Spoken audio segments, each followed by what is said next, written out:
Okay, hello and welcome. I hope everyone's doing well. I'm doing pretty good. I hope everyone's ready for more extreme tactics. Playing some more of that tonight. Let's see. What else? Oh. I did have a look for the manual, which pretty sure I have a manual somewhere. I wasn't able to find it. So, oh well. What else? Oh yes, I actually did find some information about the game. Looking through the game files, it has a README, which has actually some tips and all that in it. So, as well as there's some other stuff as well. It's got an ini file in the install folder, which has a few options in it. One of which is choosing to make the scroll speed in game slow. Which for faster computers, which seems to have helped a little bit with the fast scrolling I was having in game. It's nice that they have the option to change that. It'd be nicer if it was in game rather than in an ini file, but oh well. What else? Yeah, let's see. Some of these tips, they did kind of help me remember how some things in the game worked. It also goes into like the two resources, and also it covers gameplay basics, which without the manual, this is pretty good to go over what the manual probably would have covered. Let's see. Apparently, vehicles gain combat experience, which is something I don't think I ever knew. If people have this game, then they can check the readme.txt file. It's under 6.4, combat experience. As your vehicles see more combat, their skill and accuracy increases. They don't gain experience if they wait for others to end their fighting before they engage. Each new vehicle starts with a basic 2-hit percentage of 65%. I guess that bit before means that you can't just have vehicles near to combat. They actually have to like take part in the combat. This percentage will increase as the vehicle successfully engages in combat, up to a maximum of 95% efficiency. An experienced squadron will effectively decimate inexperienced enemy vehicles that have not engaged in many battles. So there, it actually makes quite a large difference. They become a lot more accurate. Also, it mentioned in another part, which we might actually come up to in a little bit. I'll mention it now. That apparently there is front and side armor for the vehicles. The heaviest armor is on the front, as makes sense, and they have weaker armor on the sides and on the rear. So, actually, like maneuvering your units to attack an enemy unit in the rear is a legitimate strategy in this game. This game has got a lot more in it than I originally thought, which is pretty cool. Yeah. Let's see, what else? Artifacts. I think this is something which we're going to come across later on. I believe they're kind of like the pickups in Command & Conquer. I'll read it out even if we're not going to see them for a bit. An artifact is a valuable source of extra power and resource most of the time. Some artifacts are dangerous and will damage your vehicles when you drive over them. When you drive a vehicle over an artifact, you'll see a small graphic that indicates what type of artifact it is. Artifacts will give you one of the following. There's an armor artifact, 25% armor upgrade to your vehicle. A speed artifact, 25% speed upgrade to your vehicle. Calibrium artifact, 1,000 units of calibrium. Cooler artifact, 1,000 units of cooler. And a bomb artifact, 20% damage to your vehicle. There's health bars. Yeah, that's just as the bar goes shorter, it changes from green to red as the vehicle receives damage. Game bar, battle mode, control strip. That's all the buttons at the bottom of the screen. Vehicle controls, the design screen, we know about that. Special units, that's fine. What else was there? There was one other thing in here, I think, which I wanted to read. Oh, yes, strategy tips. Let's see. Although there are hundreds of different battle tactics made possible by the vast array of options you have in designing your vehicles, the following general tips may help you get started. It will typically take 2 or 3 miner vehicles, or a combination of miners and scavengers, to maintain the flow of equilibrium needed to keep production going. Production is much greater with 2 miners controlling 2 mines than it is with 2 miners controlling 1 mine. The more equilibrium mines you can control at any given time, the more equilibrium you'll get out of each individual mine. Oh, how about that? Okay, so actually having more mines under your control, and it actually specifies the colored lights around a mine identify the clan that is currently controlling it. I think I vaguely remember this. There's like little black squares around the edges of the equilibrium silos. I think the faction color which we have is not really easy to tell that is actually a thing. A brighter color would help there. I think we're like brown, so it just kind of blends into the rest of the thing. But apparently, the more equilibrium mines you control, you get more out of each of them instead of just having one. That's interesting. Weapons relays are prime targets, so protecting them is vital. We're going to see them in the next mission. Arm your miners heavily, they are also prime targets. And we should make miner variants which have more powerful weapons on them. Have a good mix of weapons classes, so that if your weapons relay is destroyed, you will still have vehicles with class 1 and 2 weapons available. It's best to flank or surround enemy vehicles, since armor is more vulnerable from the sides and rear. There we go. Using a detection relay and long-range weapons allows you to fire on targets that are beyond the normal line of sight. Hammerhawks should park the transport relay in a space that allows enough room for flying vehicles to land adjacent to it for refueling. Experiment with different AI settings on your vehicles. It will dramatically affect your tactics. Use groups to organize your vehicles into build lists. When you select the group to be built, the entire list of vehicles will be queued up in the production window. This will save you a lot of scrolling and clicking. Sorry? Use groups to organize your vehicles into build lists. Select the group to be built. The entire list of vehicles will be queued up. Oh, okay. Apparently you can do that. Don't build too many vehicles before you see the enemy. Build enough to defend your base. Then scout for the enemy and build vehicles that can take advantage of the enemy's weakness. When you target a vehicle that has moved beyond visible range, your vehicle will stop moving towards the target. However, if your vehicle has its target AI set to go to target location, it will continue to move towards the area where it lost sight of its target. If it finds the target, it will resume attacks. There we go. And it's got some performance troubleshooting things there. If you're experiencing poor performance on lower end machines, you can click on the options button in the game bar and turn the music off. This could result in better performance. Back when that could be a solution.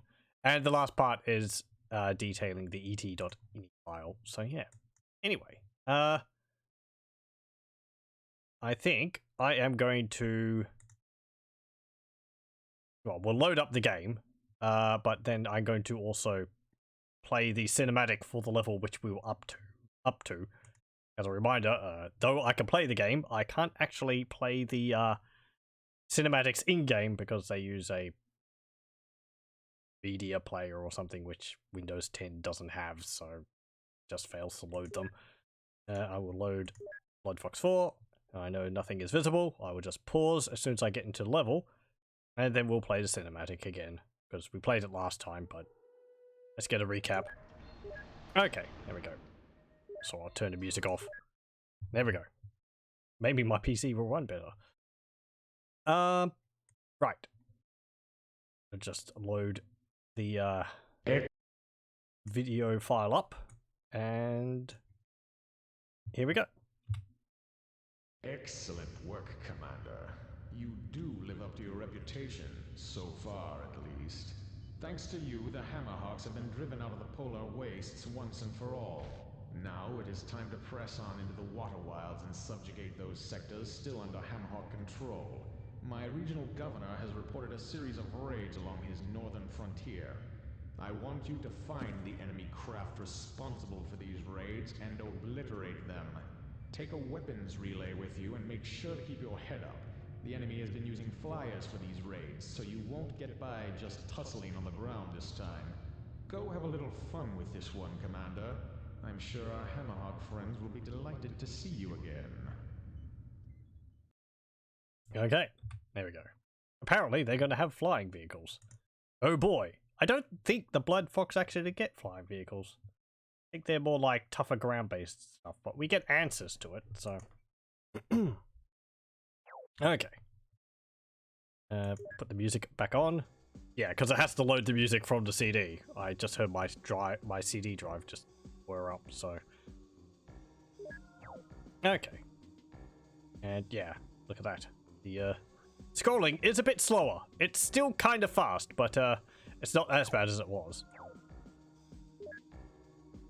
Okay. We have a bunch more vehicles around, and they also have all these weapons on them. Let's go over those weapons which we got.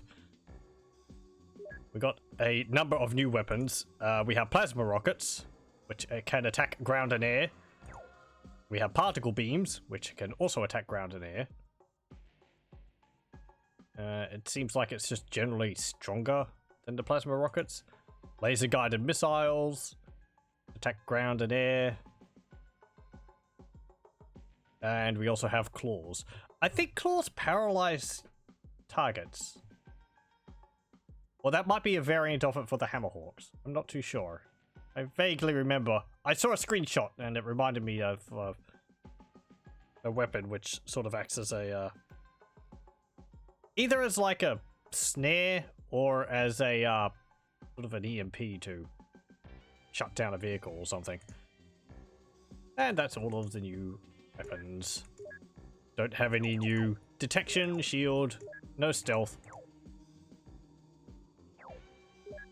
So yeah. Let's see. Do we have anything new? Nope. Trades, weapons. Should probably make something which can attack air. How about we put... oh, we can't put those on there. Plasma rockets. We can only put one because it's a level 3. It only has one level 3 slot. I could put lasers. They can attack air. Machine gun doesn't attack air. Neither does the cannon or the flamethrower, only the laser. Okay. Lasers don't hit instantly. Guess I could do that. Light anti-air tank Mark 1.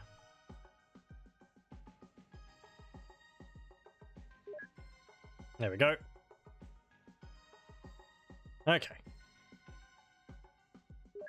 Could also change these out. If I want to add any new weapons. Actually, yes, I might actually do that. I don't think we have to pay for the weapons I apply to the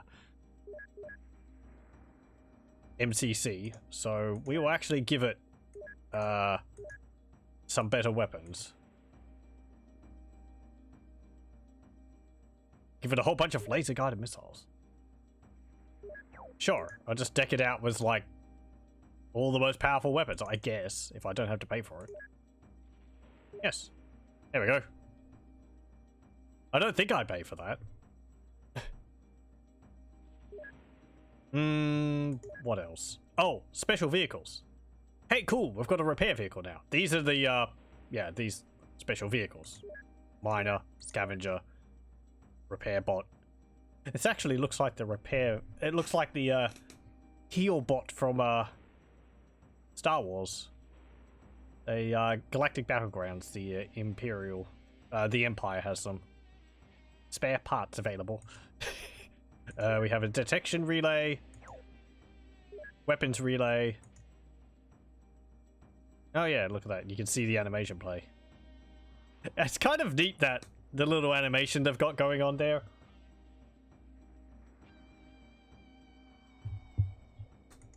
And this one, it's sort of, yeah, it's just like morphing slightly to form up and unpack. Scavenger with its big grabby arms, and a miner with its like pump.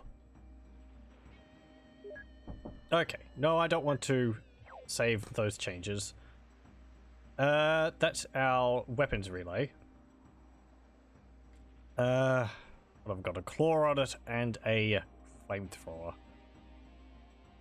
I don't think I can replace the weapons on those. I think I'd have to build a new one. Because I can't build a new MCC, so it's kind of stuck. And it makes sense that I could replace the weapons as I want on that, but I think for the other vehicles, I would have to build a new one. Because it's like using this. Yeah. I'm just going to leave that as it is. That's actually a bit different. It's got flamethrower on it instead of the particle gun. Okay, fine, whatever. Having the repair bot will be so useful. I won't just be chucking units at the enemy and hoping to win DPS victory. Okay, so what have we got? Detection, weapons relay. There's a equilibrium mine there. We're on Cooler, which is glowing kind of weakly. Probably should want to find another one. But like I should delete a whole bunch of these.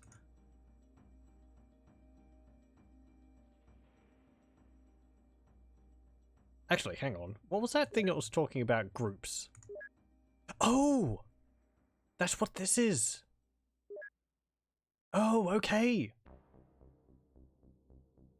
Right. So this is a deploy tech 2. It builds a miner, then a detection relay, 3 detectors, and 2 cannon boats. Right, okay, so that's what that is.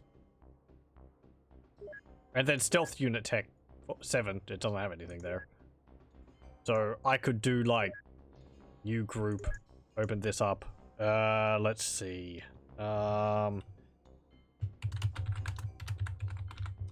Scout group 1. And I could put in 2 detectors and light cannon scouts. I mean, that's just got a machine gun on it.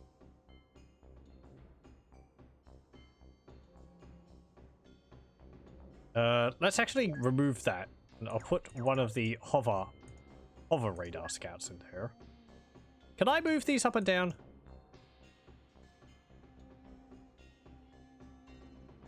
I don't think I can. I don't think I can reorder them.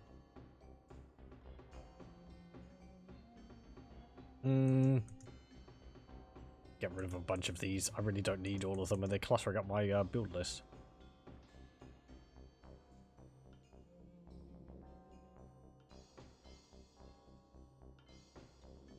I mean, that was pretty useful. It's got 2 cannons and 2 flamers on it. That's just got 3 machine guns. That really wasn't that useful. I think I'll delete that. Machine guns are... They deal so little damage. Hover flamer was alright. That was a bunch of cannons. It's just got 1 machine gun on it, I think. It's got 2 machine guns and 2 flamers. The hover flamer, that was pretty good. I think I was relying on that mostly last time. That's a light flamer. Hover. That's a hover laser scout. Super heavy. That one's one added by the game. It's got a particle, 2 lasers, and 2 claws. Light anti-air tank. Sure, whatever. Let's just make this scout group 1. And if I go to designs, scout group 1. There we go. That's pretty cool. I didn't know about that. There was one comment I saw about this game, which would be nice if they had included, in that it doesn't save... Uh-oh. We got flyers. It doesn't save production lists or unit lists by save file or like by camp. I don't have a I don't have like a personalized user account on this game, so all the designs just go into the Damn it. All the files just go into the one. What am I saying? Hold on.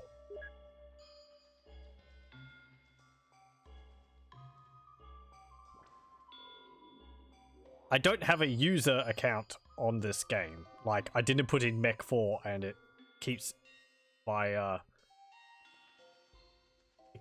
track of my campaign in that. So if I make designs and then someone else makes designs, they all get lumped together.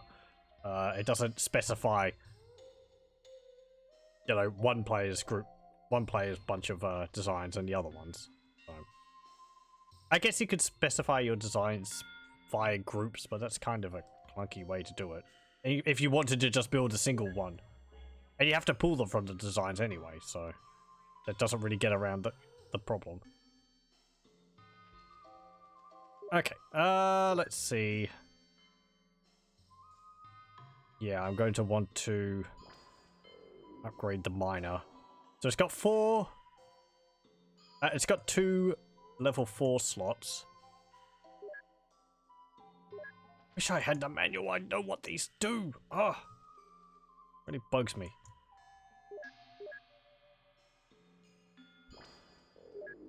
Yes. Okay, save that to the miner.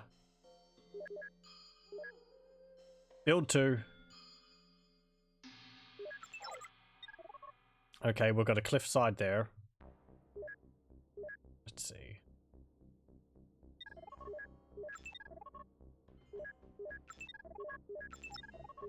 Okay, that's a very unfortunate thing to happen at the beginning, losing my miner like that.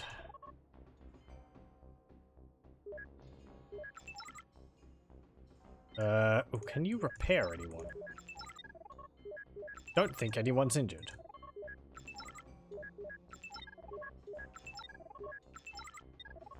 You've actually got detectors on you. You've got a radar and infrared. Okay. Which will help with your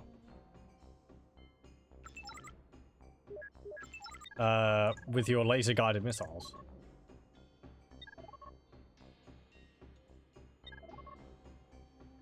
Okay, how big is the map? Oh. Oh, hello. Here come some dudes.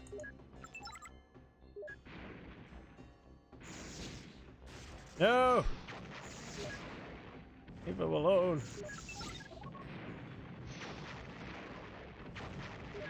Yeah, they're moving to attack them, but even though they can't.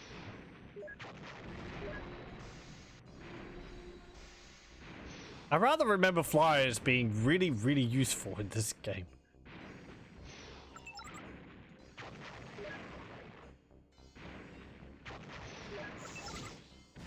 Did that actually go off to get repaired on its own?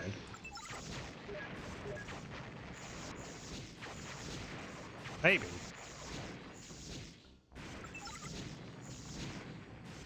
Hmm.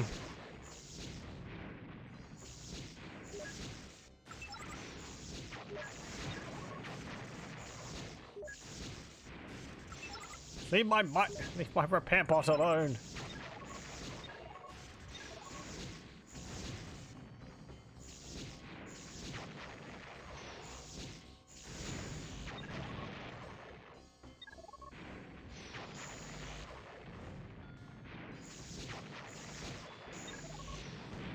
Damn it.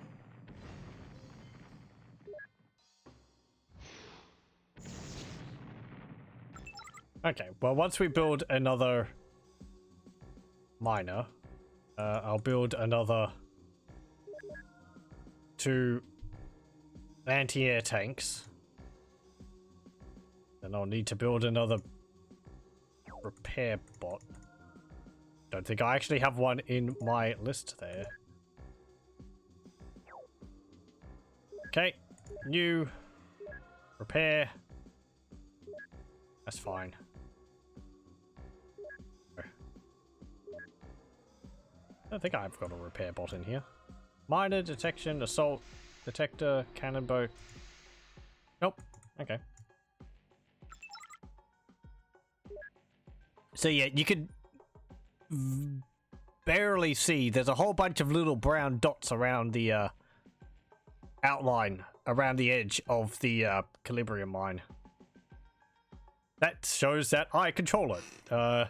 It's also why I couldn't see it, because brown is a fantastic color for my faction. I could have actually chosen a different color at the beginning of the campaign, but I went with brown because that was the default. It really... I was going to say it doesn't make a difference, but clearly it does.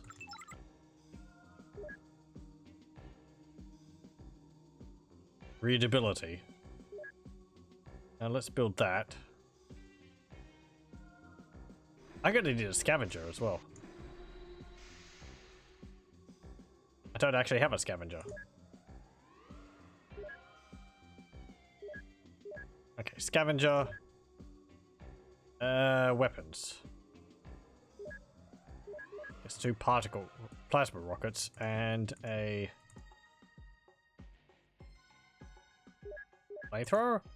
I don't want to give all of my vehicles like the most powerful weapons, because that just makes them really expensive.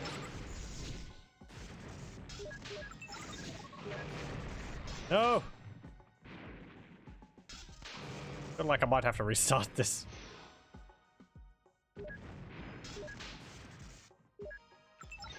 These little buggies we got are really kind of useless. The game just gives them for us to, I don't know. No real reason.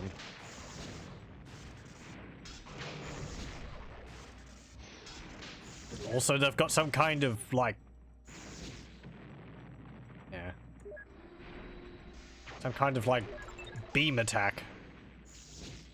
Oh, there's a repair bot. A repair bot? Repair a flying unit?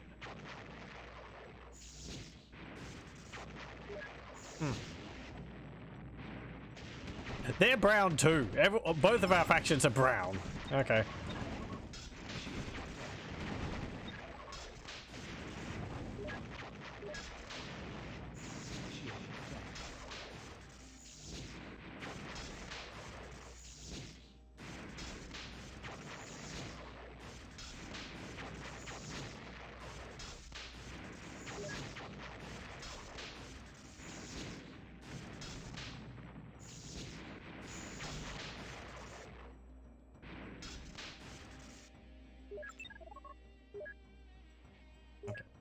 I think I actually will start this again. Restart.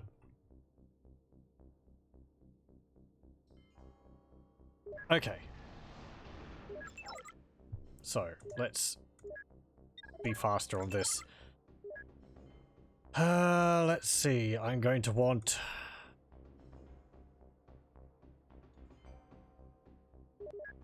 two of these super heavies.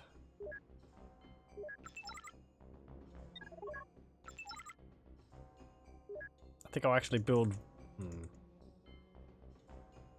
One of the super heavies a miner. And another one of the super heavies. I wish there was another building to produce things from. I understand it's a lot of the challenge of the game is you only have one place to produce units, but it's frustrating. Because you want to do multiple things at a time, but I can't. And I can't build another one to speed up production. Feels like when I used to play Age of Empires and I would have 1 barracks, because why build 2 barracks? I'm patient. Yeah, but turns out the AI isn't.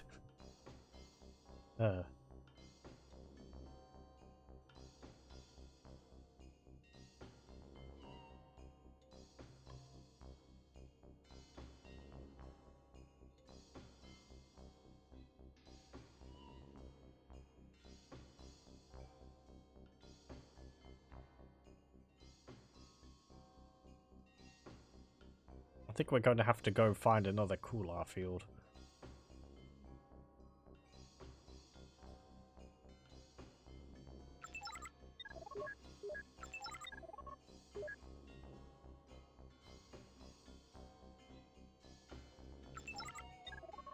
Hop down here.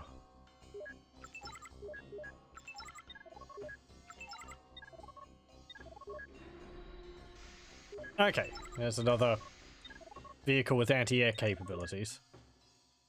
Then we can get started on the miner. And then another one.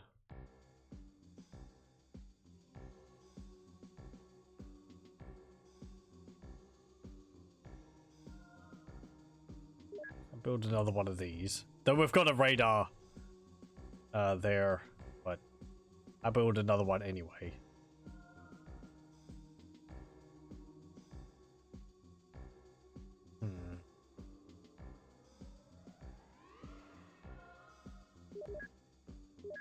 Build two of them and one of those.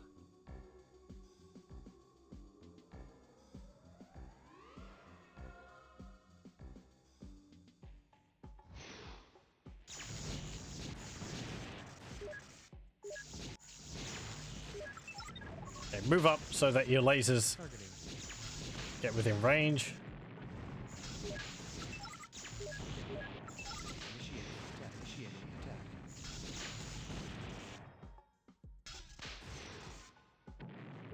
There we go. Repair bot. I'm gonna repair my bot.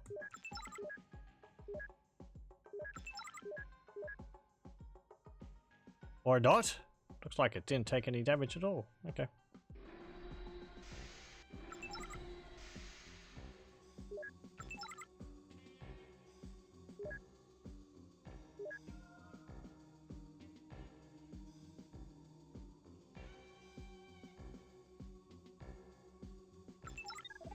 I'm sorry, what are you doing?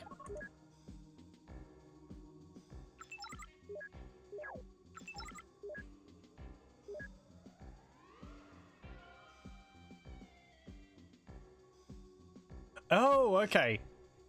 Yeah, okay, so their AI is telling them to go to a repair bot, get repaired if you take any damage. Yeah, automatically repair upon reaching anything lower than 100%. And then return to their station position. That's why they're sort of wandering around on their own a little. That's cool.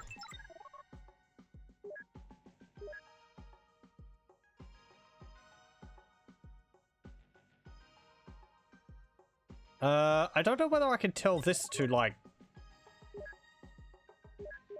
go to vehicles and repair them.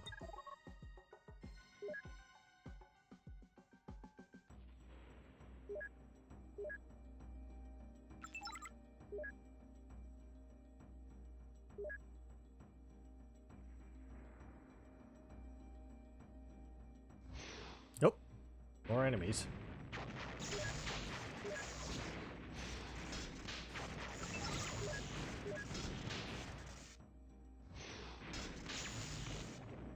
Yeah, I don't know what the benefit of the claw attacks are. It actually looks like it's disabled its weapons. And then I could tell, like, I could actually click on either one of these claws and tell them to individually target two separate vehicles. That way you could keep two enemy vehicles locked down. Pretty nice. I like the amount of thought which was put into flexibility of units.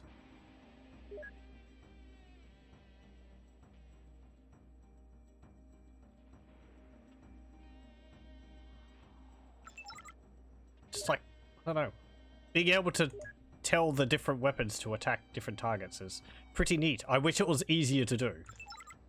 There is shortcuts actually. F1, 2, 3, 4, 5.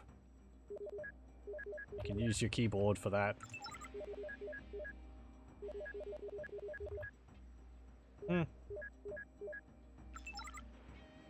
Can't deselect one when it's selected though.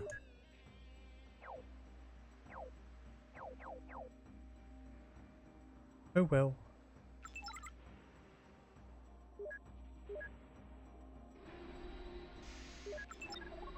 Move up here.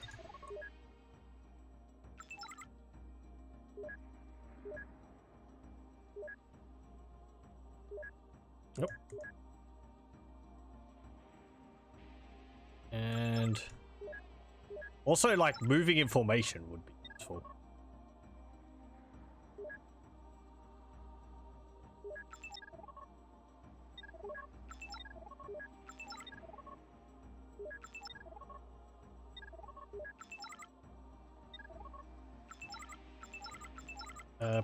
Hold on. And better sounds. It all sounds very generic, especially for like strategy games at the time.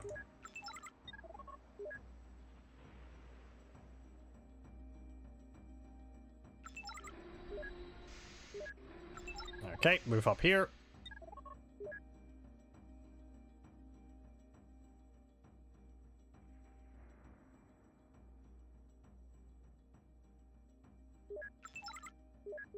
And we'll get that scavenger up, collecting all this scrap. And yeah, it looks like they're just going to send flyers at me, so I may as well just focus on vehicles which have anti-air capabilities. You see the particle cannons there. Looks like they actually like instantly hit the enemy, which is pretty nice.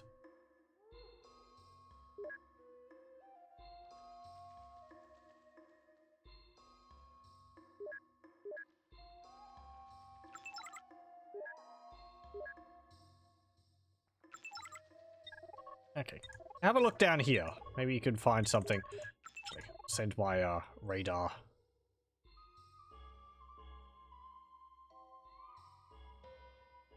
Is build another hover radar.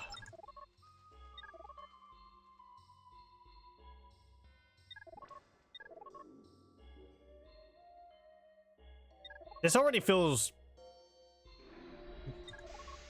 more engaging. That level which we were stuck on last time was...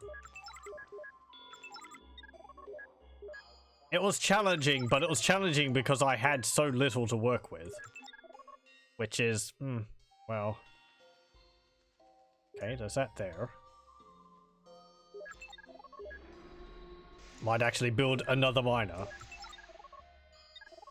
And there's a cooler field down there. Okay. And another one of those Calibrium mines.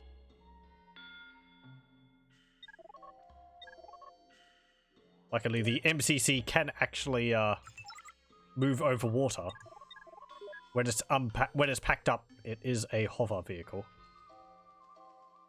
Probably gonna have to do so. I think all of our cooler here is used up. Yeah, we're getting like 2 every tick now, rather than 20 or whatever.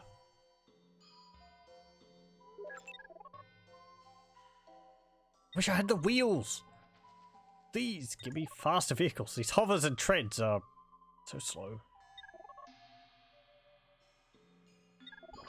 There's something there. What is that? I'm sorry?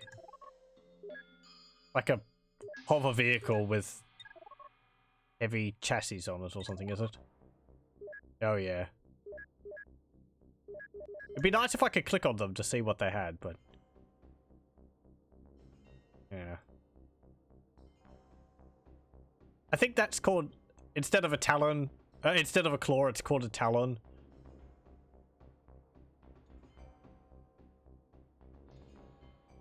It might be a heat-seeking missile or something.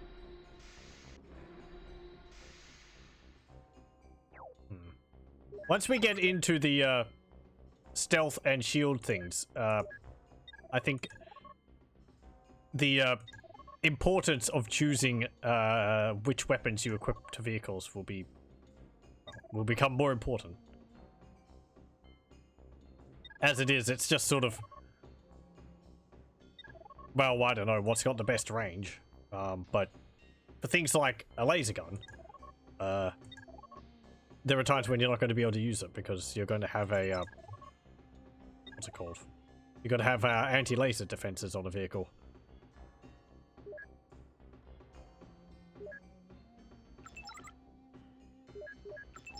I don't know whether heat seek, if there is heat-seeking missiles, I don't know whether a heat sink would actually mess that up. I know you can detect heat, like using a radar. Oh well, there is a what's it called? Infrared, I think, is it? Yeah, it detects the heat from vehicles at 2 times visible range. And then I think in stealth there is a heat sink, which counters that. And I don't know whether if there's a heat-seeking missile, whether the heat sink would actually mess that up. Or the laser-guided missiles, I don't know whether a laser defense would protect against that.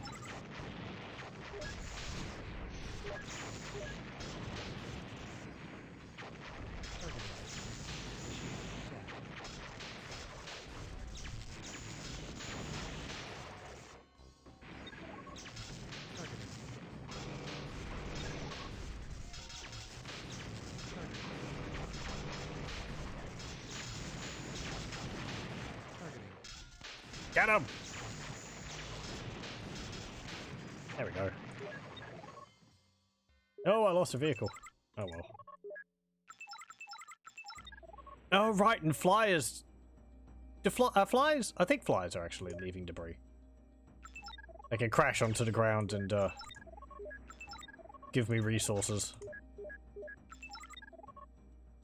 Boop, boop, boop, boop.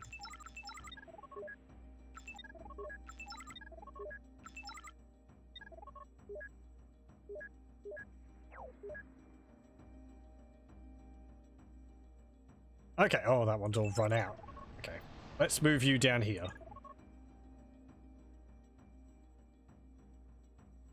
You're going to want to defend your MCC very strongly when it's transporting, because it only gets 1 weapon when it's all packed up. Just the one on its head. Got the particle beam.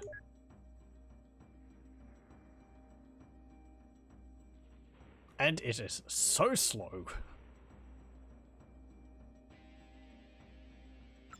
I don't know whether we want to move these as well. Might be easier just to produce more when we get over to the new spot.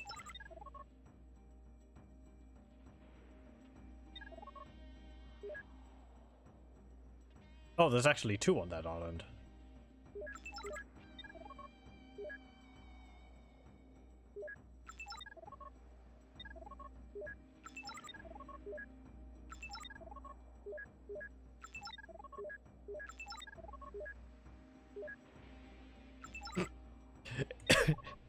It looks funny, just this little, like, fox head floating around the battlefield.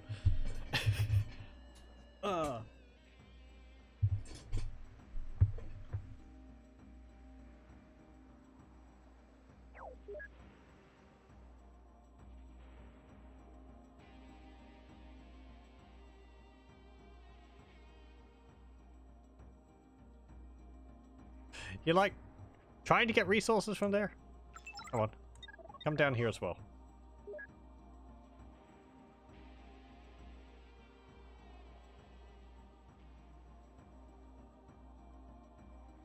There we go. Okay.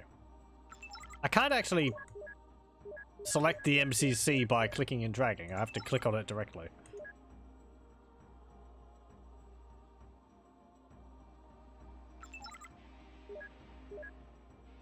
Go get that one. If what I read is true, holding more of these mines will give me more resources per mine. Okay. Nice, nice. Get a detection relay, a weapons relay.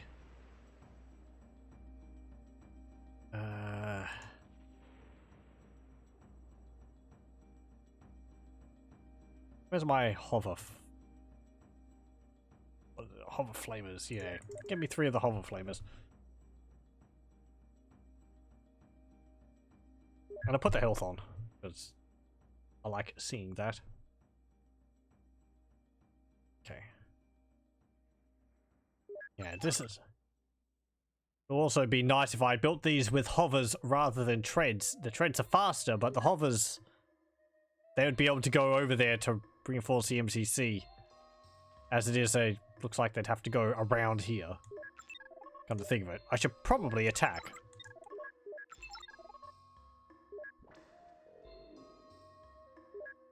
Or start building vehicles. Since my forces are all up here, I kind of don't have anything to defend my MCC with over here. And I'm torn. Should I go and attack them? Do I want to upset them? Okay. Building one of these mostly just as insurance. In case they get back here and destroy these. Because that would be bad.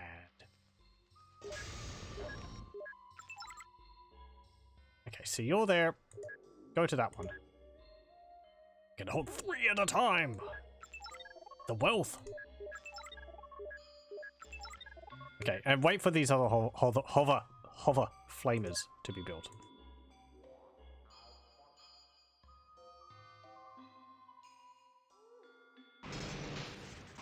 Oh, hello. Okay, attack that. Focus fire.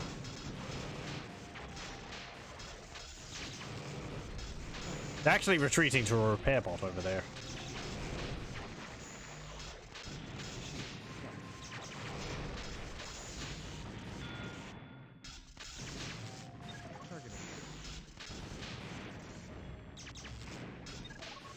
No.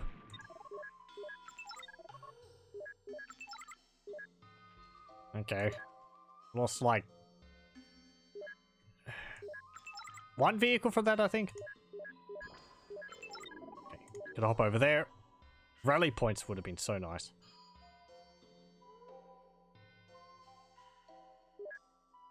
Okay. You go heal.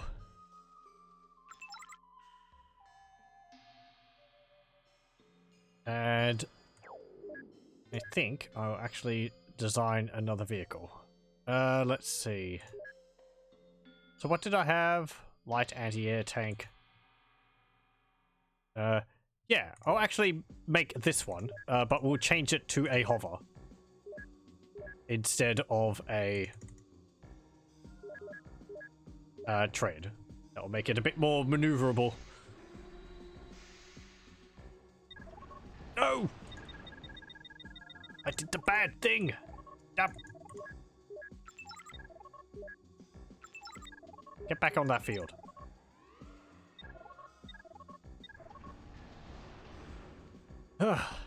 Okay. What did I say last time? Several times. Note to self, I don't need to click on my MCC to be able to access production. I should only click on the MCC if I want to move it somewhere. Looks like they're actually possibly moving off to attack me. Maybe we can entice them back.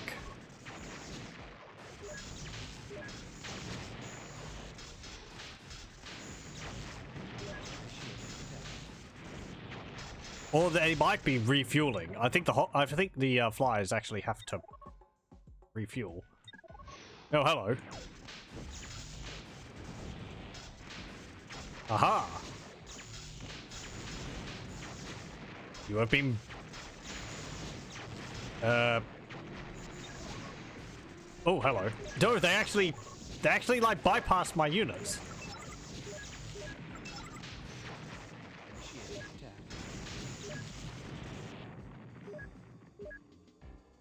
Damn it. My repair bot, no! Okay. Production. Repair bot. And send you up there. Okay. It is nice that I can kind of rely on the miners and scavengers to go about their business. For the most part. They do bump around against each other a fair bit, though. Is it an accomplishment? I don't have to worry about them losing their orders. They don't, like, bump and stop what they're trying to do. They will keep trying to do what they're supposed to do.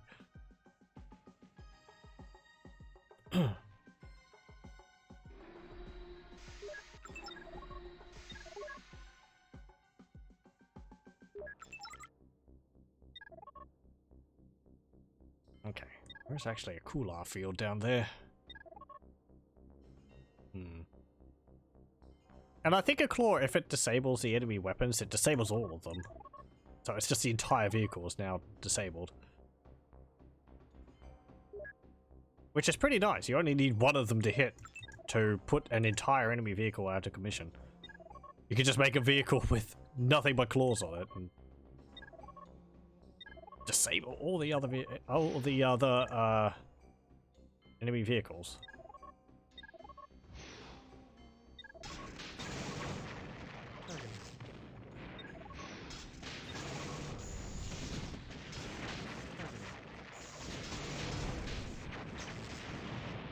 There we go. Got rid of that thing. Okay, so we can move around here now. Is pretty good. Move over here. Build 2 repairs. And...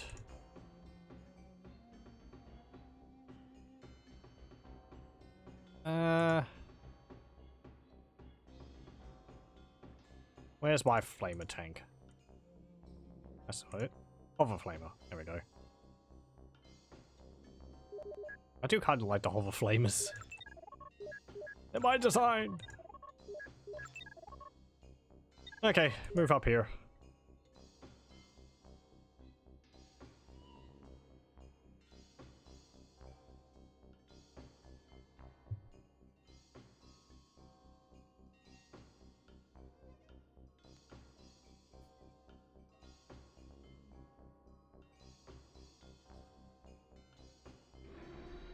Hello, welcome, Noddle Masher. My god, look at that glorious 800 by 600 resolution. I know, isn't it fantastic? Is it that even? Maybe. I don't think I actually have an option to change the resolution. So, might be 800 by 600. Oh boy. I remember when they got from 800 to 600 from 64480, I was like, what? Holy... The screen, it's so big now. There's so much space. Things are so tiny. And then you go on to like, what? 1024 to 768 or whatever, and it's like, my god, things are so tiny. All over again.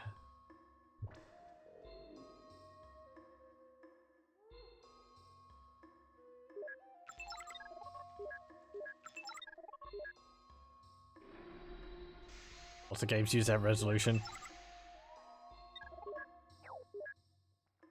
Yeah.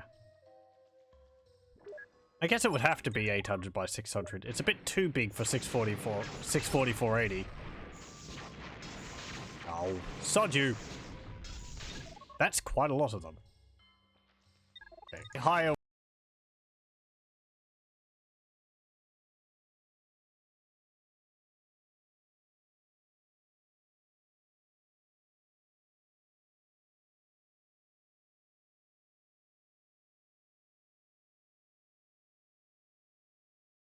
Tier weapons I think are disabled. That's a pretty bad thing. That's actually all my anti-air. No.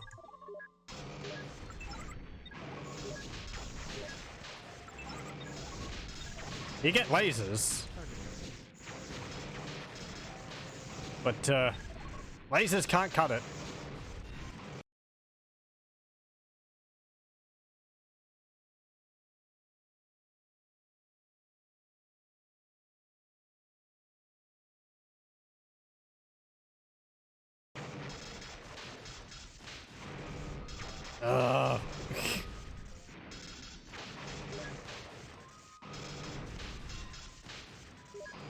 Yeah, they're just cutting all my miners apart. That's my own fault.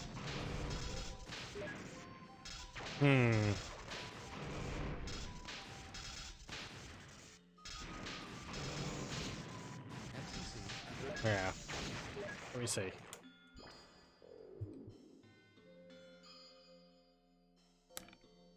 Oop. Okay.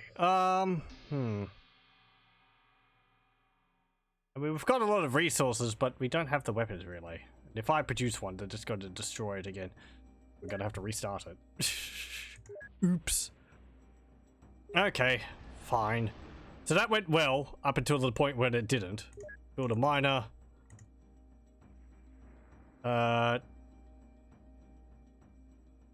Yeah, build one of those. Another one of them. Move you up to here. Just a dumb mistake. Too needed binoculars to see the icons.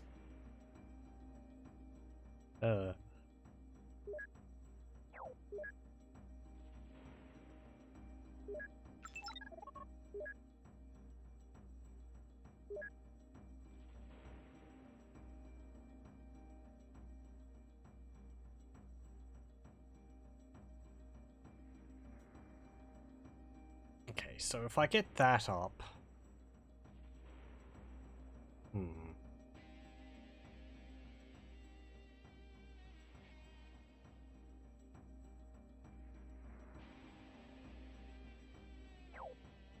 I mean, I think all of those weapons are actually able to attack ground as well. They're not just capable against air. Ground air, ground air, ground air, ground air. Yeah. So I could just build a whole bunch of the vehicles which are, I mean, that's what it was saying in the, what's it called, like the tips or something? You know, don't just build the higher tier weapons, because otherwise if your weapons relay gets destroyed, you don't have anything to defend yourself with. That's why having like a super heavy laser tank would be good. Because it's got lots of lasers on. And they don't need the weapons relay.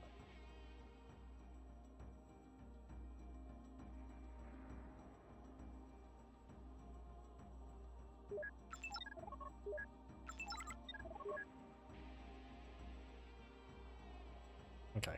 It's nice also that it remembered the weapons loadout I had on my MCC. Likewise, having just the higher tier weapons on the MCC is kind of a problem as well.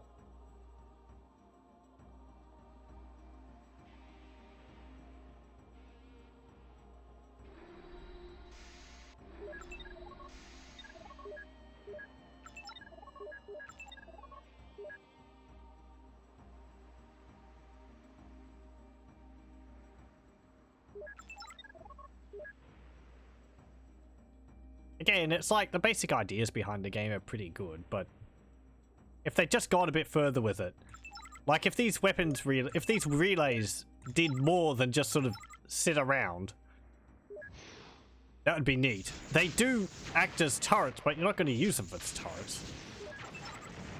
It'd be nice if you could, like,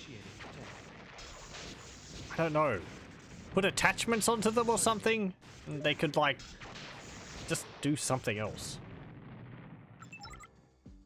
Like, you think the detection relay should act as like a big detector? Or if they had upgrades or something on them, so you could research stuff. I don't know.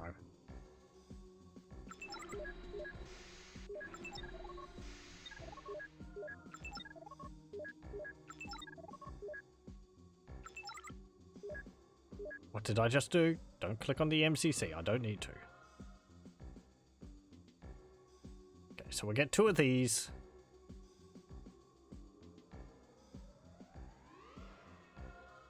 I'll get 2 of those.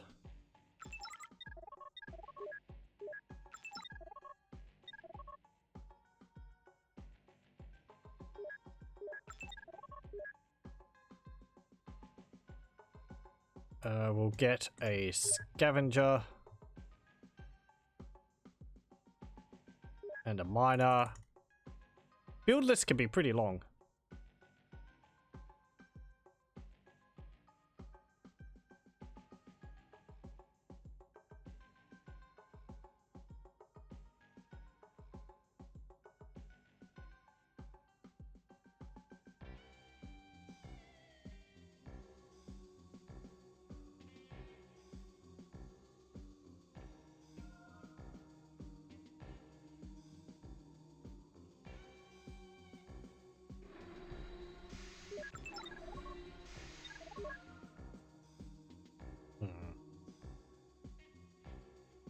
else.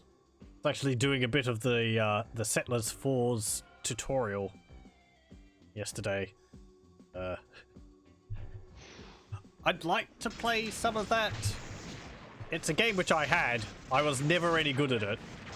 The Settlers 4 is the only Settlers game which I've ever played.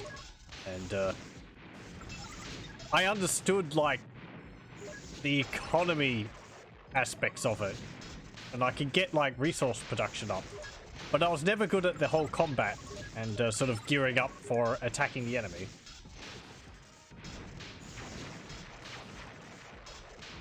I need things with claws on them. So, I don't think the tutorials in it really... The game's got such a nice, laid-back pace to it. You don't expect the enemy to be attacking you. So, they would end up sending an army to attack me and take my guard houses and push back my borders. And I wasn't expecting it. I wouldn't have an answer for it.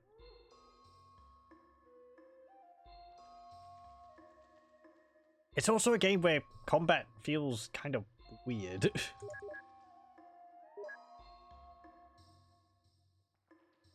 Because you don't have control over your units. Or do you?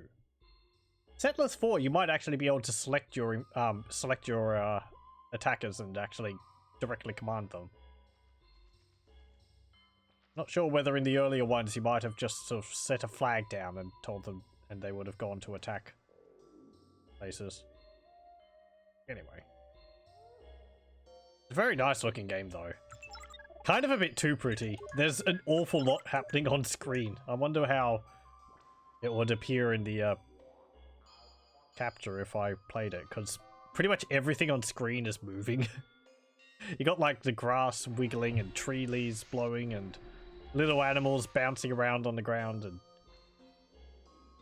it's all very, very colourful and cartoony looking, and I wonder whether the bitrate would have a fit, because it's just like too many things moving on screen at once.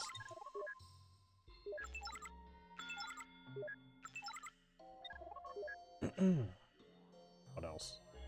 Oh, I also mentioned another game last time I'd like to have a look at as well, called Urban Assault, which I actually got and had to play around with.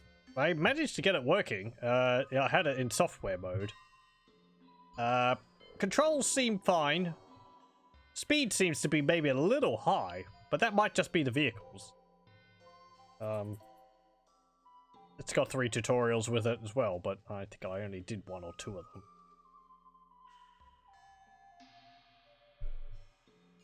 Apparently there's quite a few factions in it. I thought there was only like 1 faction.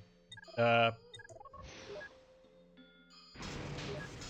no, apparently there's like a number of different ones. And you actually have to play on normal to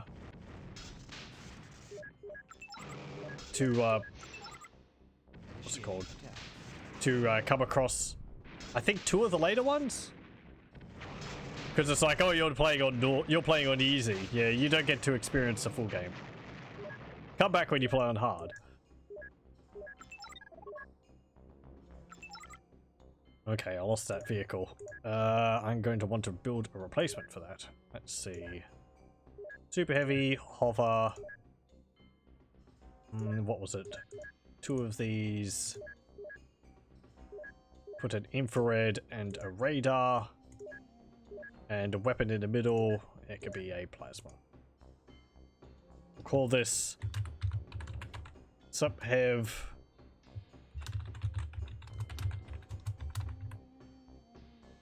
Missile Boat Mark 1.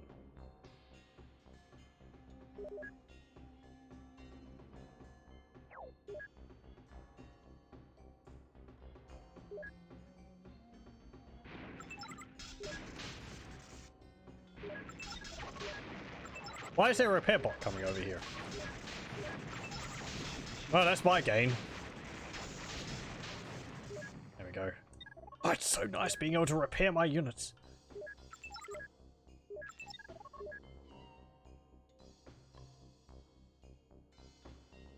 Efficiency, not just tossing resources into the ether.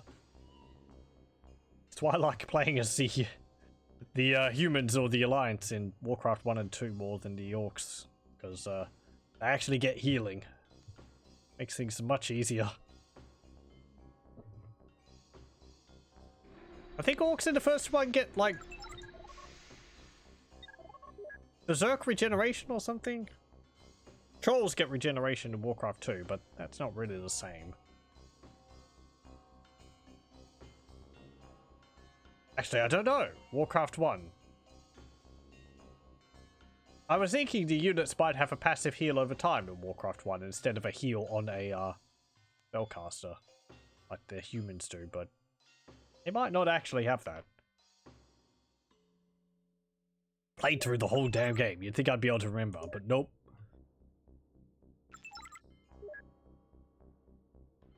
Oh, I need something which has a radar on it, don't I?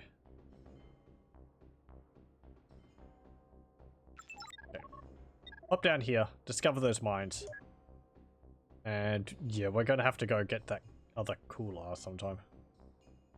Though with all my attackers, I feel like I'd be able to defeat their army.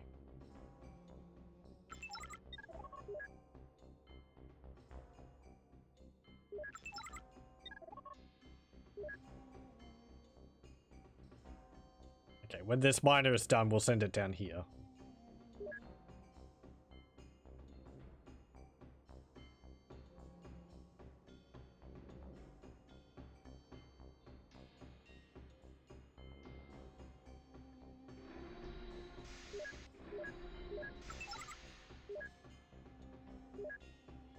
Having different icons when you hover over things like the mine would be nice.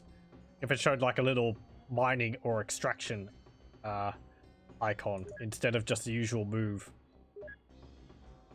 It'd make me feel like, oh, I'm actually giving a different order here. Feedback.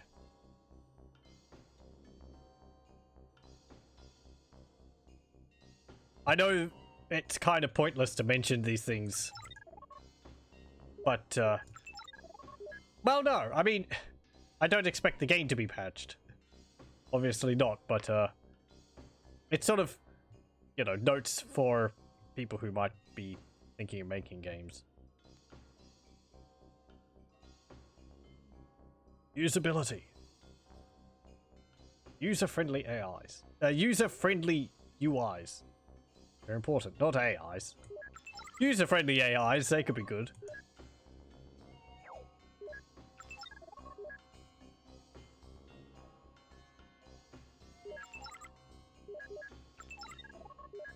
Put you there.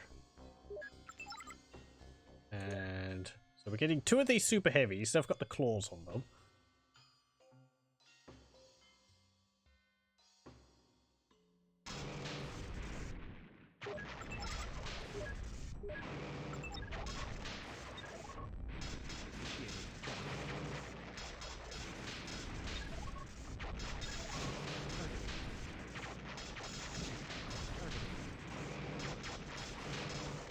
No, my vehicle.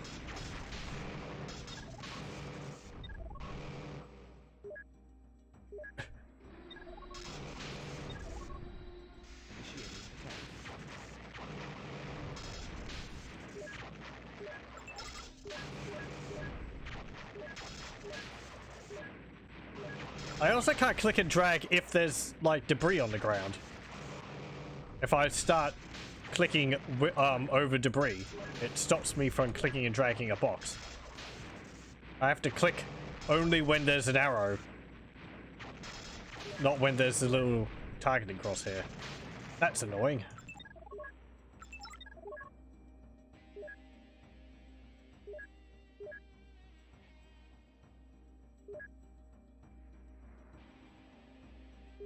Okay, yep, and I'm going to have to move you down there now because we're out of cooler. Okay. Pack up, move down here. And I'm going to have to pack you up, move you down there. And pack you up and move you down there as well. You may as well just move everything all at once. Oh, you've got trades, don't you?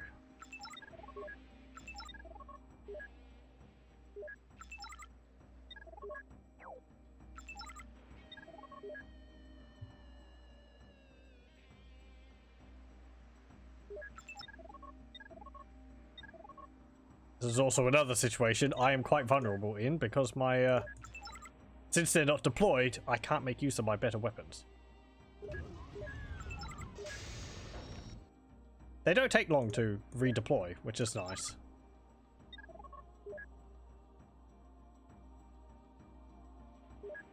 Yeah,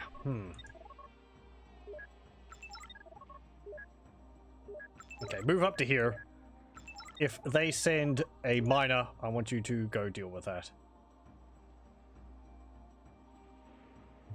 May as well just build another weapons relay and...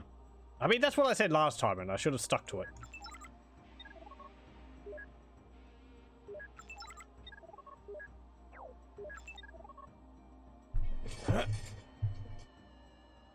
There is a cooler field just below here. I could actually stick it there, but it feels a little too close to the enemy base. I don't know whether my army is big enough to be able to deal with them. I don't actually have a detector, so I can send you down there.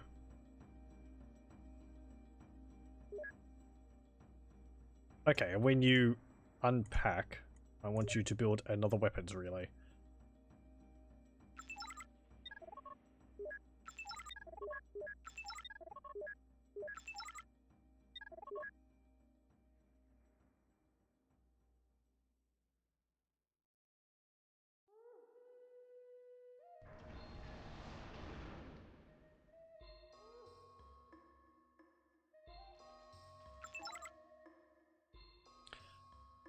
And also, I don't think you can tell it to unpack when it's over water. So that's going to be a vulnerability as well.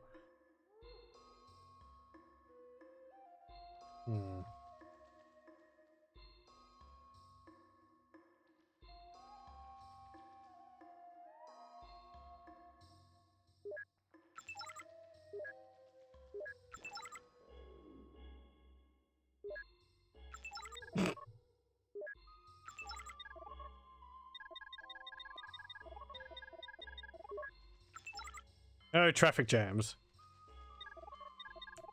They're all like too polite to go to position because they're like, I'm going to go, and then it's like, oh no, excuse me, sorry, you were first. Doesn't help there's these trees in the way there.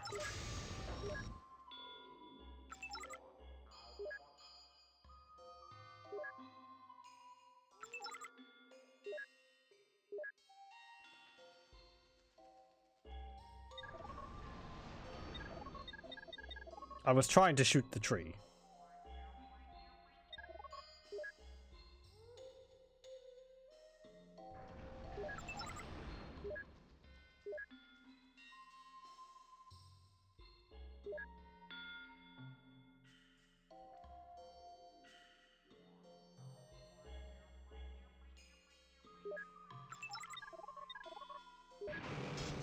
Oh, hello.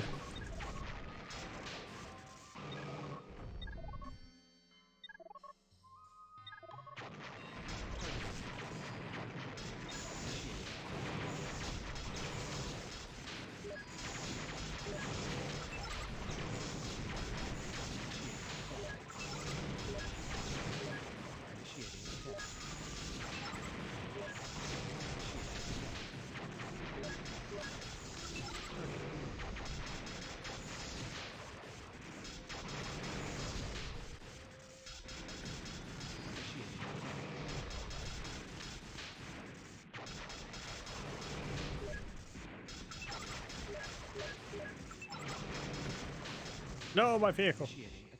Damn you.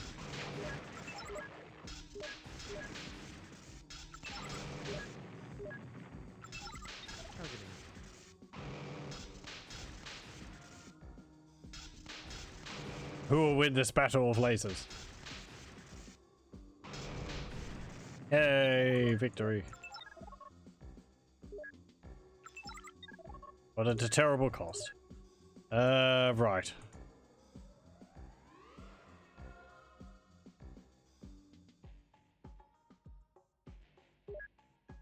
build one of these.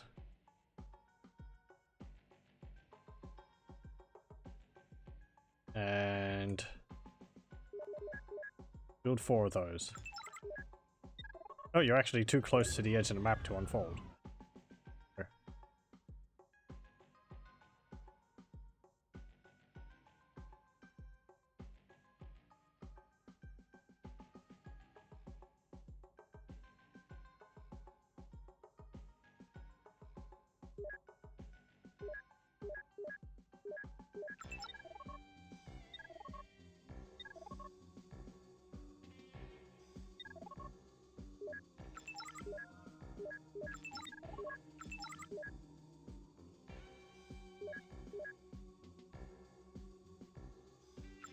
I'm not sure whether repairing actually costs resources.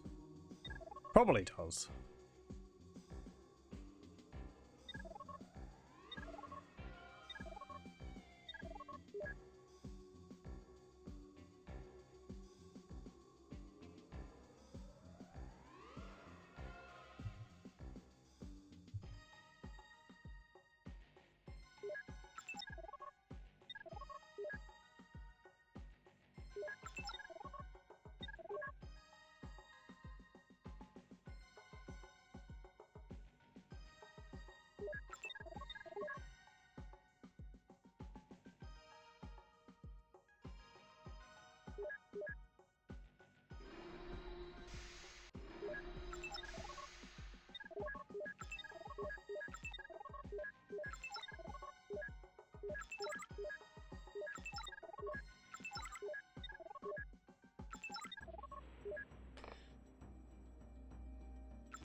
Nope.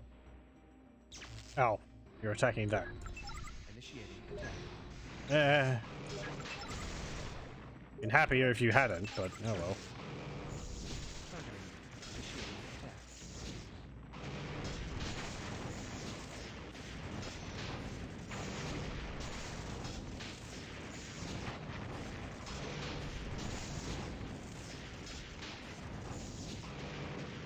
Damn it! No, my new detector unit.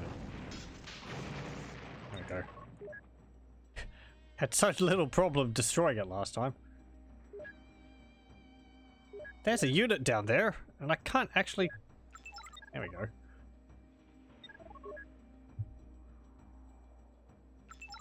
Go this way. Don't go around.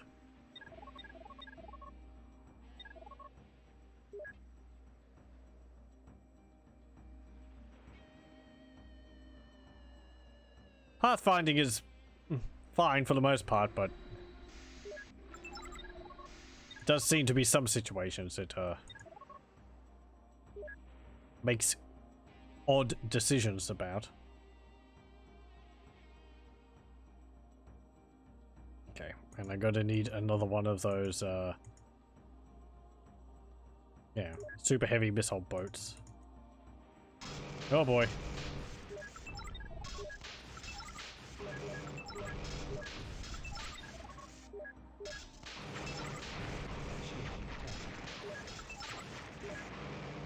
Can you repair him faster than he's getting destroyed? Probably not.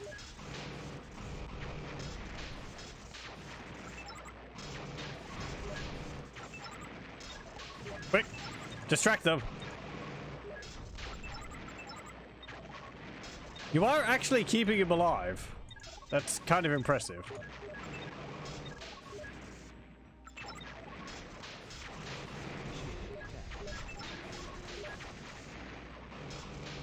You're not really falling for it. But you're not going for my repair bot either.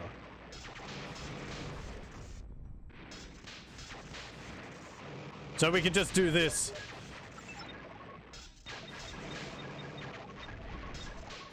You can't get past it, really? Okay. Targeting. Initiating. Targeting. Initiating attack.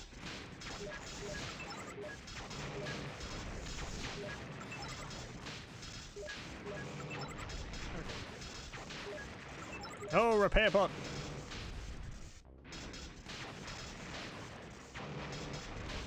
There we go. That went far better than I thought it would. Hooray for a repair bot. Repair bot's the real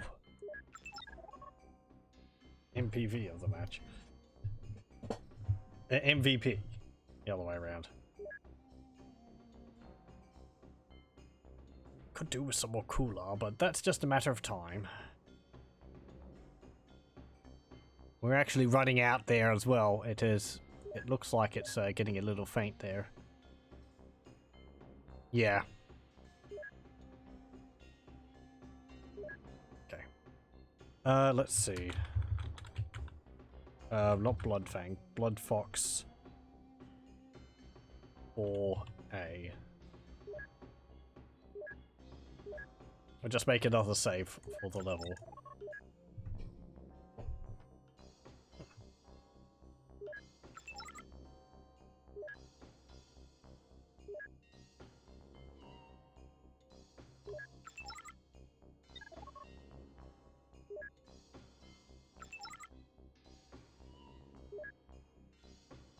Okay, so we've got 2 more super heavies. We gotta bump that one up. And I've actually built 2 of those. So I don't have all of my eggs in one basket, as it were, when it comes to detection. We're gone for that, which is nice. I do have the other one there. I wonder whether I should stick that back there.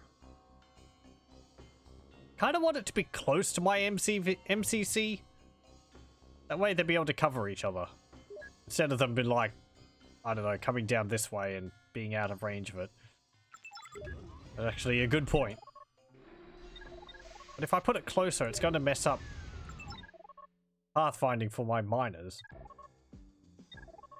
See, I feel like that really shouldn't be a thing I have to consider. Really.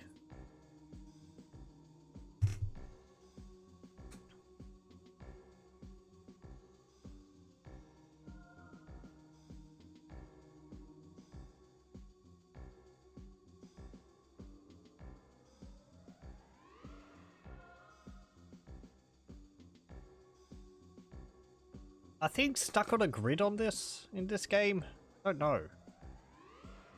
Command and Conquer they are. That would be why you could always have, like, a path for your, ore collectors to get to your, well, your command center. Because they have to enter from the front, but they would, but as long as you had, like, a 1 tile gap between, say, a barracks and your MCC, whatever it was called, they could always get to it. And they would be able to take that path. Whereas in this, it feels like the vehicles are varying widths. And how the MCC sits on the cooler sort of shifts it around a bit.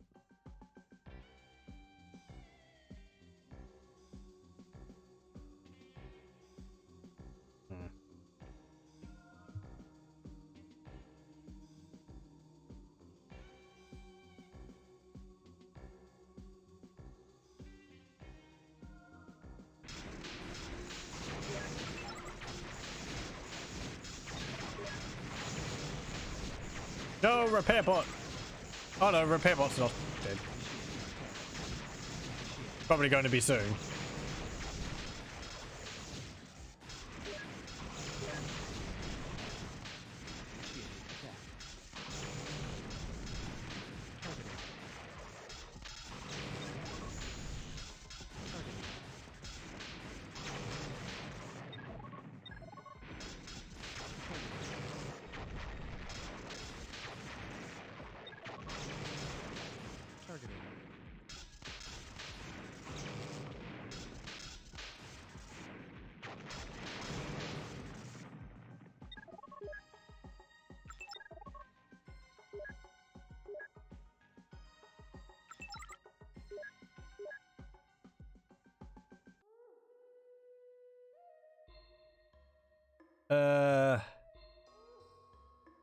Let's actually build a smaller thing. Let's see, we'll do a sniper. Hover. And we'll give you, let's see, you've got a delay of 3, delay of 4, delay of 5, 4. I can't give you the claw because you only got to level 3.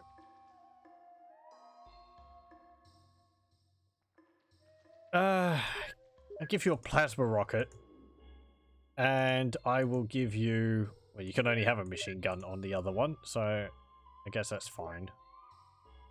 Can't even put a detector on there because it's level 1, not level 2. Okay, light.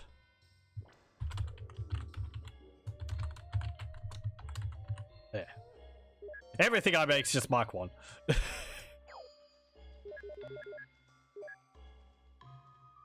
Something with a missile on it to spam.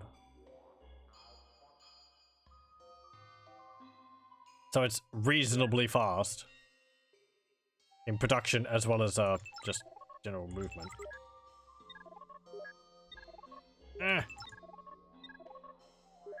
Yeah, all this debris on the ground is actually clogging up my units being able to get around. Scavengers! I might actually have to build another one. Or did they destroy my scavenger when it was over here?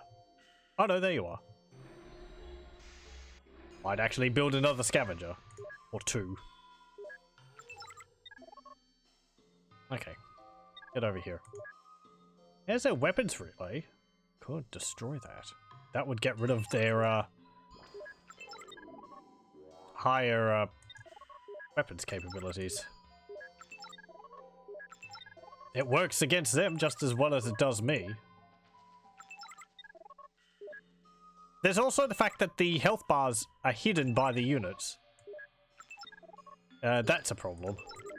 The health bars should be laid over the top of the units, not hidden behind them.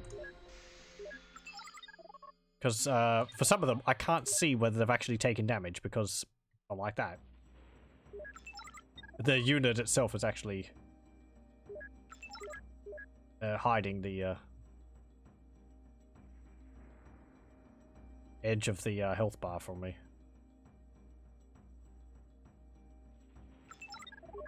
Okay.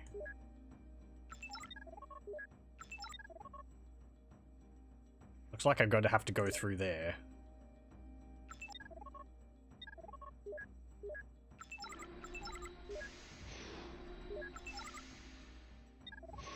Oh. Okay, well, you've decided to attack them. You've incurred the wrath of the AI. Let's go deal with these. They're just walkers.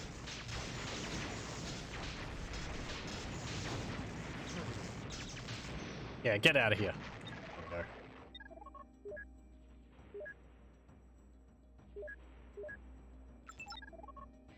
we go. Can you move down over here? No. Okay, move up.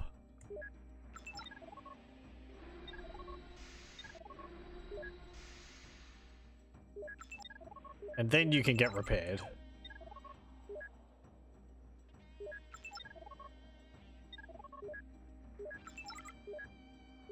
Okay. Where's Scavenger Bot? There's Scavenger Bot. Scavenger Bot, come over here. Oh, you can actually attack it from outside of the, outside of, view range.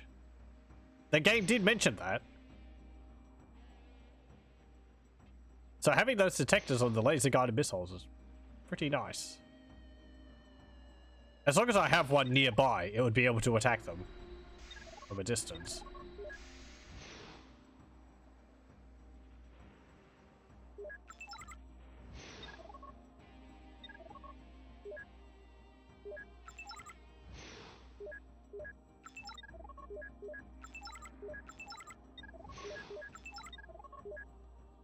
Okay, how is this going? Right, yeah, I've run out of cooler again. And it looks like that spot has run out of cooler, so you should move up to there.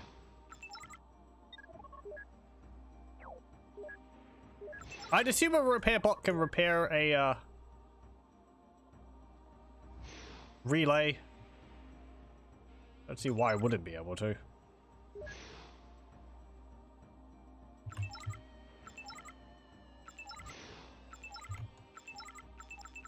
Okay. Initiating attack. What's that thingy? Oh, that might be... I'm not too sure. That might be how they get their flyers? Or that might be for stealth. That might be the stealth relay building.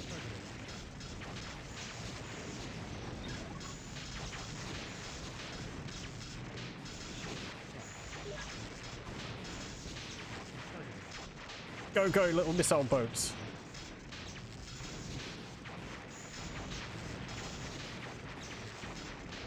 I think these are the flyers, but they're actually being grounded.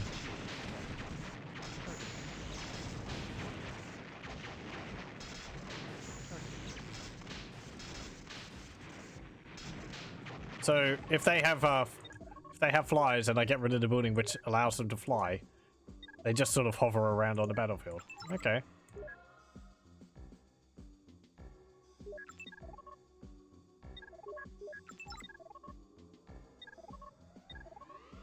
Okay, that's going to have severely curtailed their abilities. And you can move up to there. I wish there was more icons for debris. I mean, it's because they keep making the same type of vehicle, but there seems to be only one, like, damaged model per chassis type. Since they keep using this, like, mid-tier chassis. Keep getting these ones. You can see I've got a light one there, a super heavy there, and a heavy there.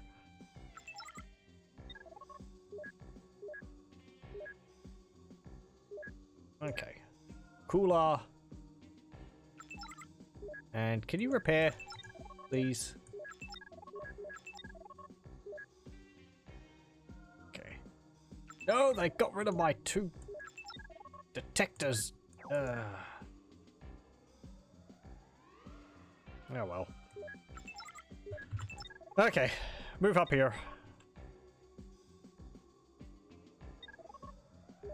Or should I wait until I have a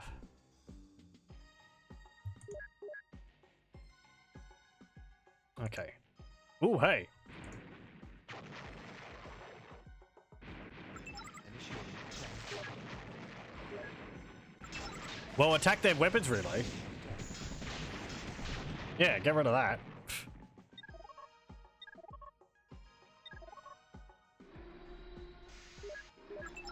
Okay, little weapons gunboat.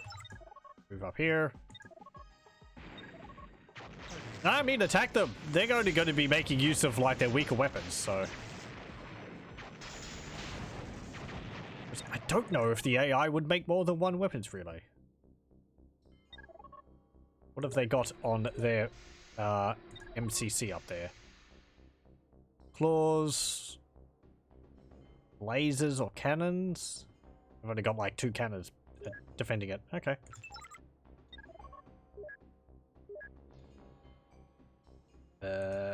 Where is my... There it is. Got 2 of those.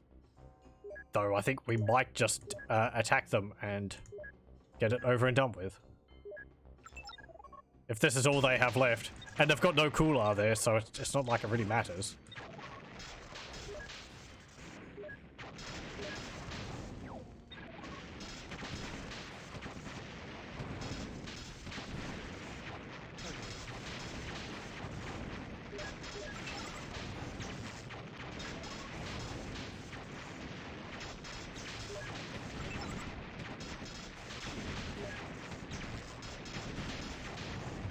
Kaboom! Ooh. Either that destroyed my vehicle at the same time, or their MCC blowing up deals damage around it. Hey! High score! Like 4. Cool. Okay. 38 minutes, okay.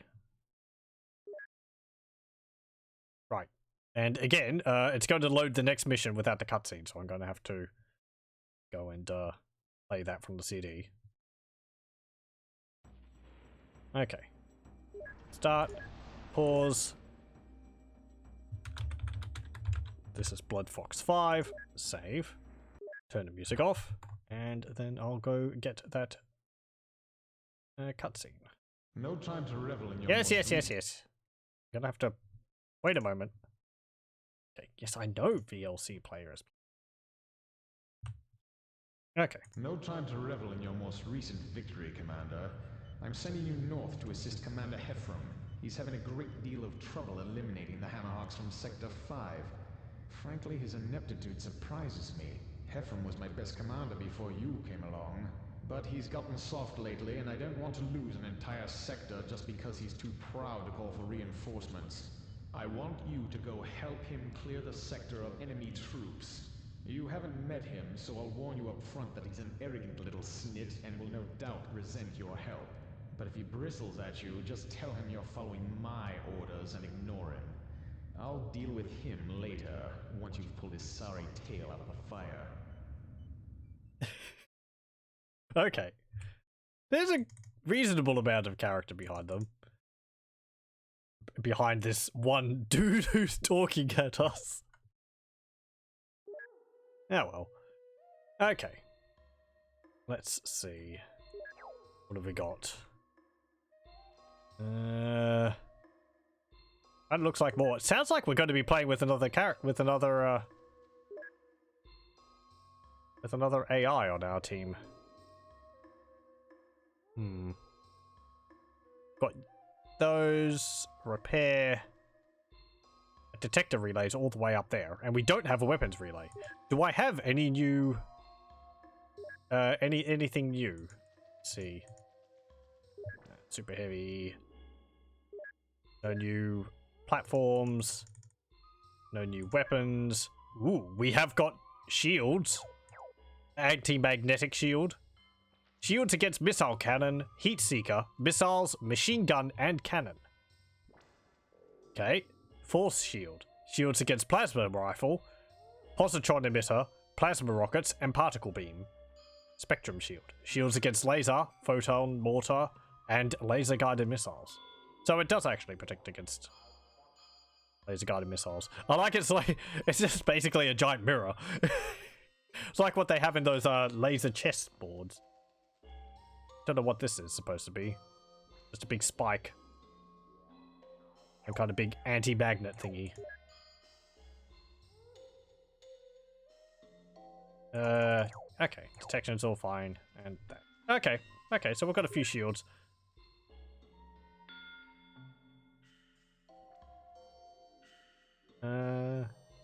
Yeah.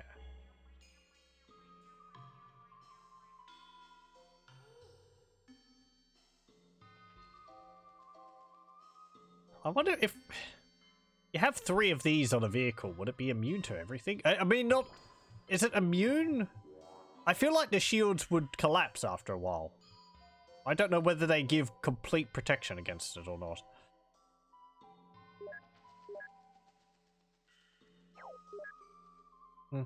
Anyway.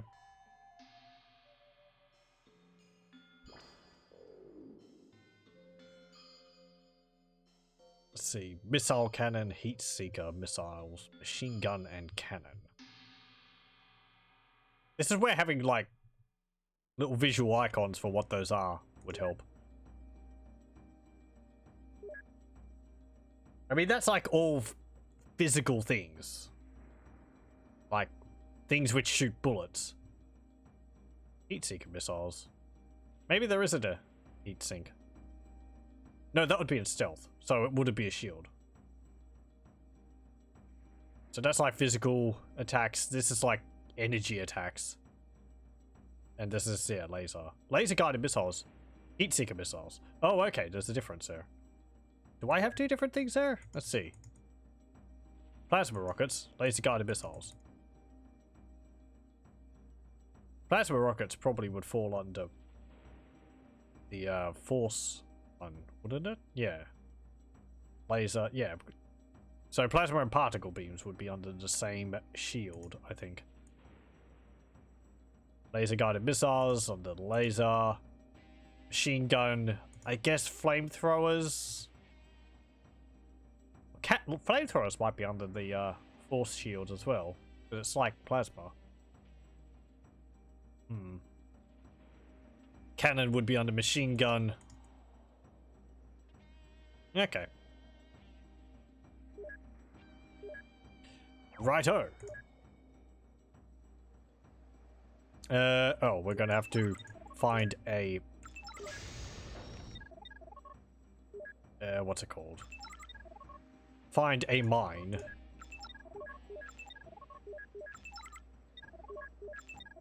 Okay, well, go hunt for one.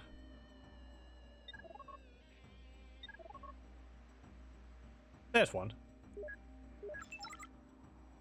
You go down to there. And you can produce another 2.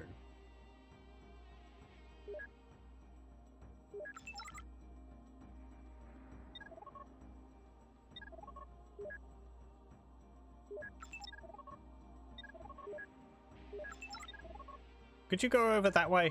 Over land, not over water? That'd be great, please. Actually, stick you up here. That way there'll be a path for my miner. Rather than sticking you right next to my MCC.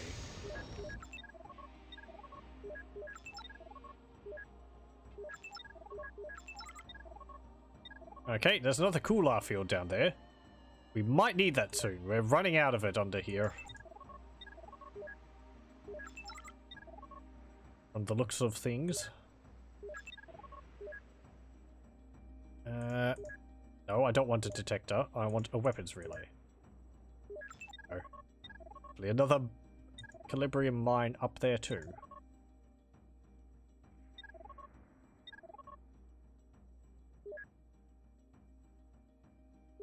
Okay.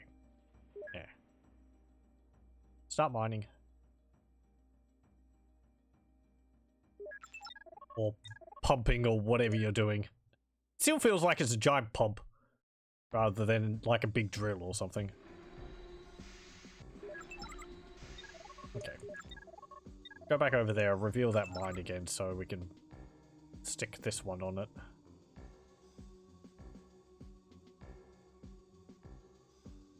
Where was it? Up here? There it is.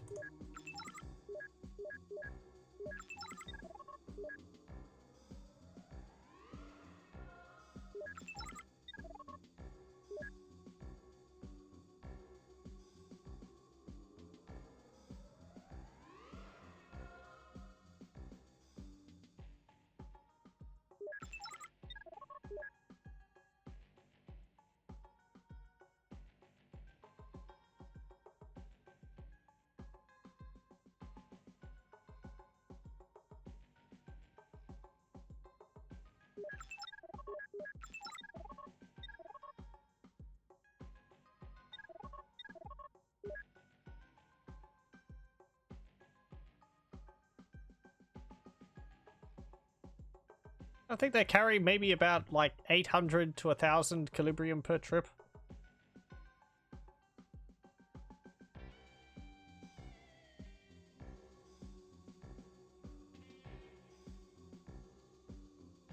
Okay, once you get that miner and weapons relay built, I am going to want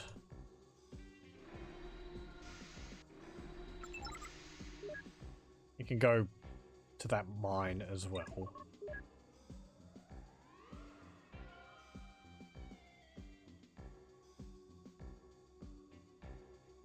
I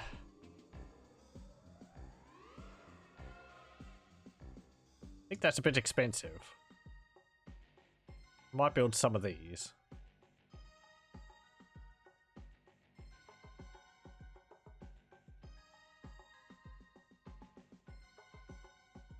I'm guessing we're going to come up against flyers again. Build some of the light flamers.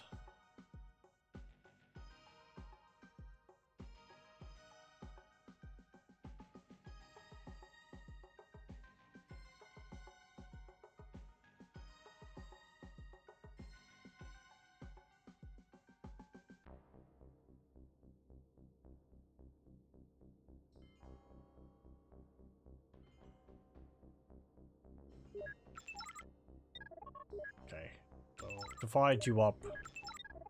You can go over there, the hovers can go over here.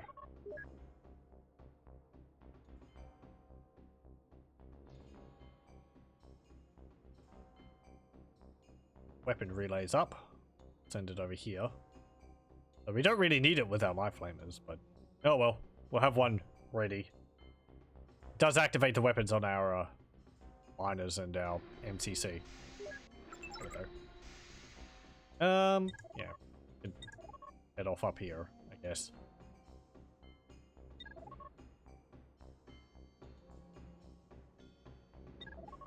Go over here. You can deploy there.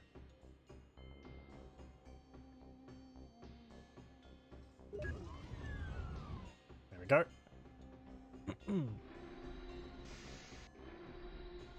Okay, how's our cooler going? We're still getting 20 per tick.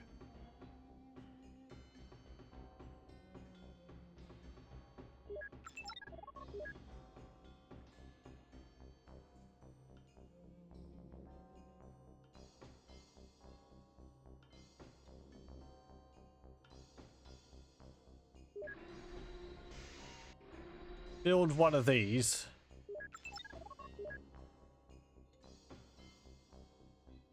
And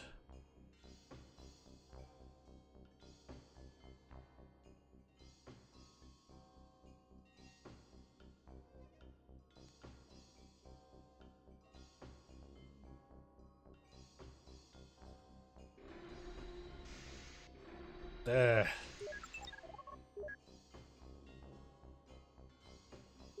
Some of the light missile gunboats.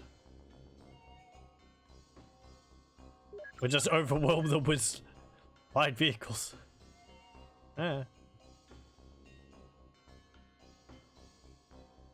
Quantity over quality?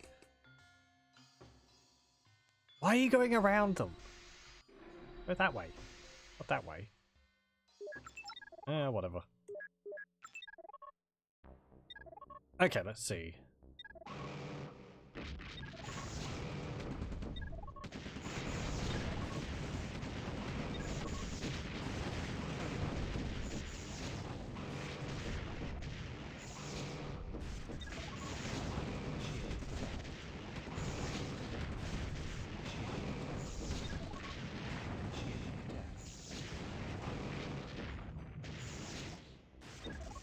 Okay, well, they're retreating.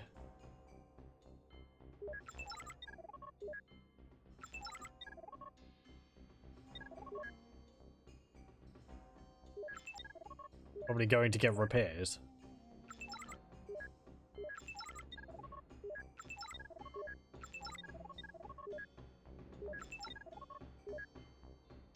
I'm not sure whether that large, like, beam attack they have hurts multiple targets in a row or something.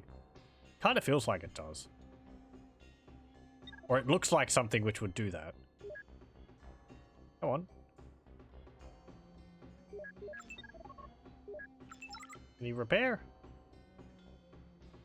You have to get lined up just in the right spot, do you?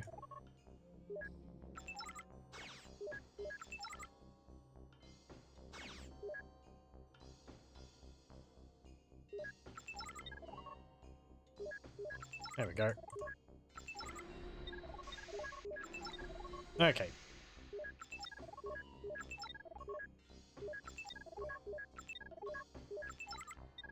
Tank thing. That's our cooler going. It's still giving us 40. 20 every tick. That's fine. Ooh, yeah. You can attack from outside of their range.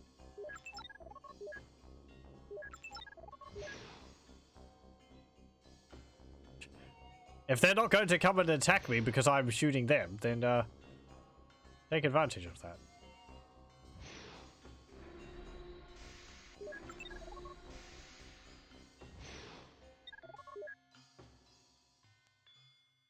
Build another one.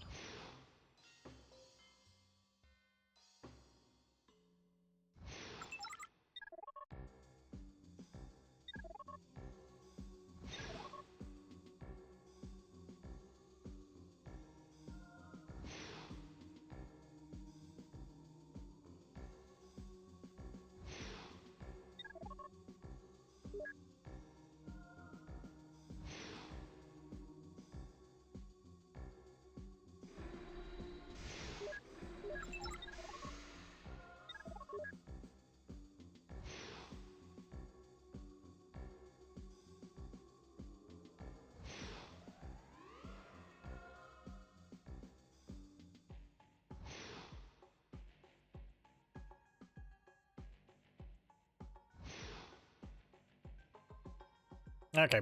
Coolers run out. Coming down over here. Let's go and attack them. I don't think you actually dealt any damage at all.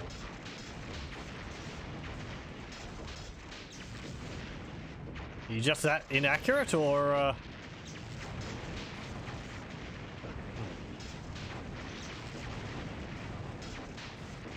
Come on, try and destroy one before they flee. There we go.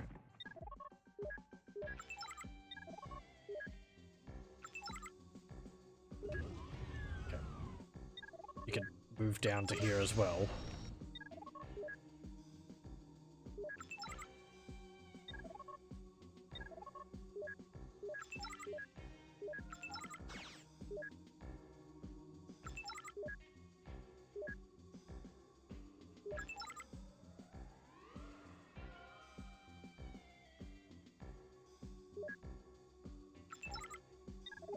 There we go. You're damaged. Okay. I'll actually stick you over here.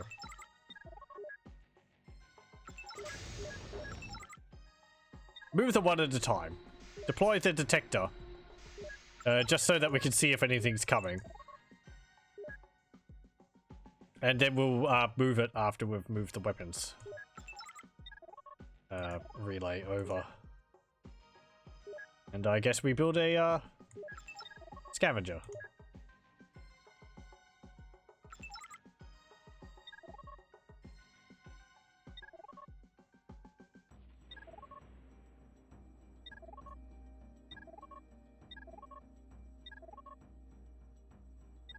Damn trees. Whistle's like in Total Annihilation where you could suck the trees up for resources. Okay, that's fine. Whatever. Oh. That design doesn't actually have any weapons. Saved it, even though I didn't do anything with it. What's this going to be? Give it a force. Anti-mag.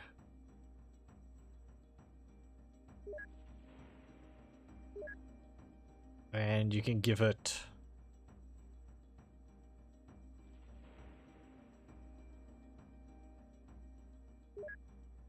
I guess a claw. Actually, no. 3 particle beams? 3 plasma rockets? Sup? Have...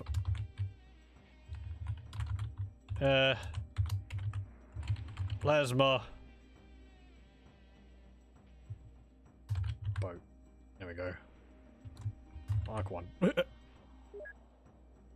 Yep. Cool.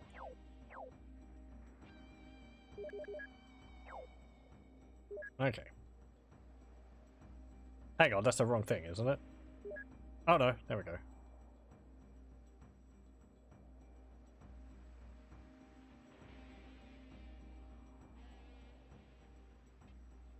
It could be a bit easier to tell immediately what the vehicles have on them. Though the designs of the weapons are pretty distinct. But you have to know, like, the other faction's weapons, because they look different from yours. So, once we play through this campaign, when we get to the Hammerhawks campaign, we'll know what the Bloodfox have. Because we would have played as them. I see they might be having some problems, getting around. Oh dear. Hang on. Isn't that a Bloodfox Bloodfox action?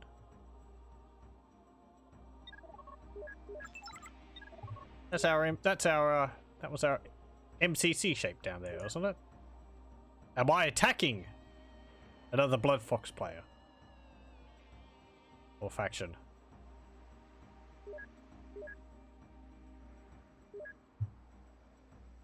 Okay, well, whatever.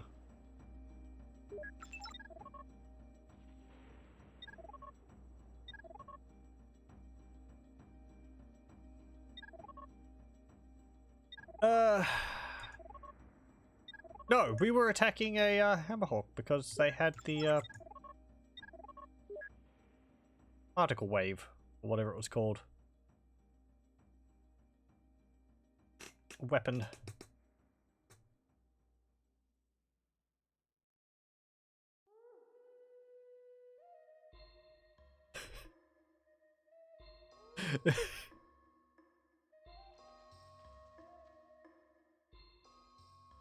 Good on you, AI. Oh well. Who's complaining? I'm not. I've got like... What? There's a repair bot. What are those other ones anyway? Oh, right. Okay, these ones have got like long spider legs on them.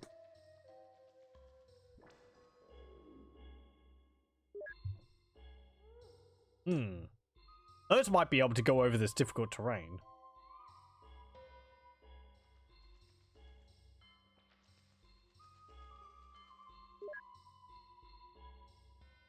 Okay, we'll get some more of these.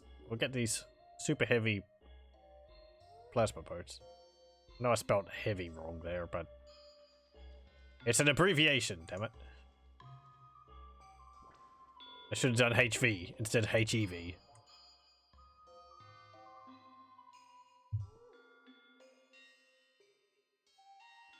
It just means hazardous environment.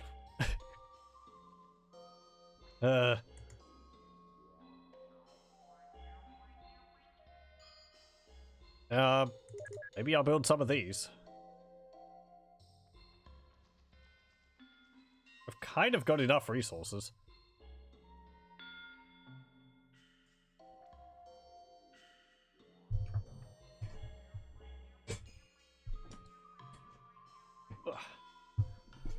It looks like scavenging does give you some cooler. I'm noting my cooler is going up by 100 every now and then.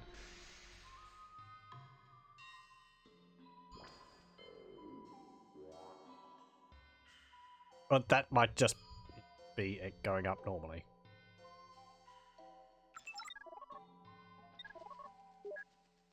Scavenging, if it just gives equilibrium, it would be nice if it gave some cooler. Just having another means of getting that resource would be nice.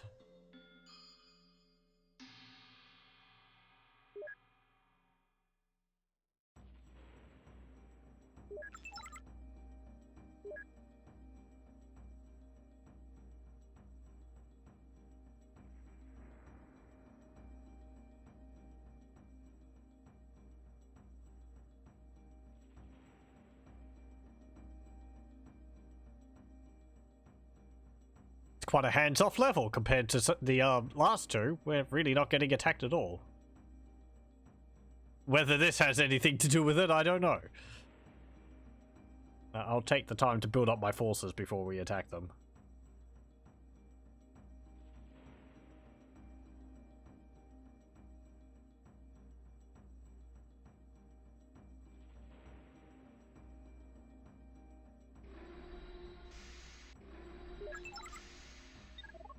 Okay, you can get down there.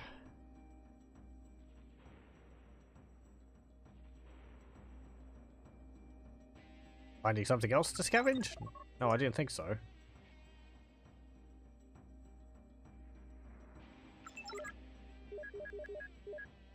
Go to there.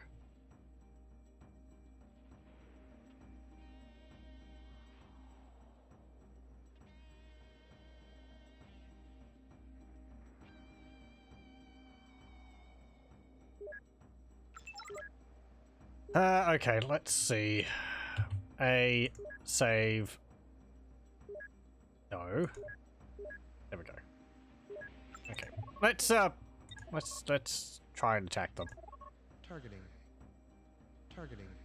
Initiating attack. Yeah, that's a Bloodfox faction, isn't it? Oh, you're actually my buddies. Oh yeah, you are. Okay.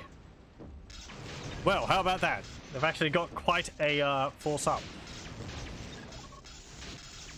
It seems like they actually only started attacking when I moved into range.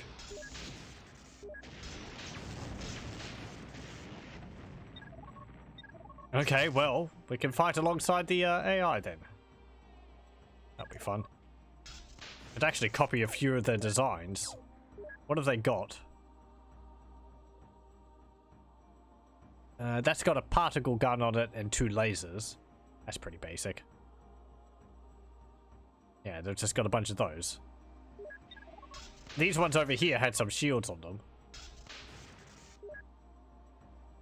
They've got a plasma rocket, and they've got the force protection and the spectrum shield, or force shield and spectrum shield. Okay. I don't know if the shields stop you from using weapons of that type on the vehicle. So if you had like a laser shield, would it stop your own lasers from attacking? Part of me thinks no, but well, can't be sure.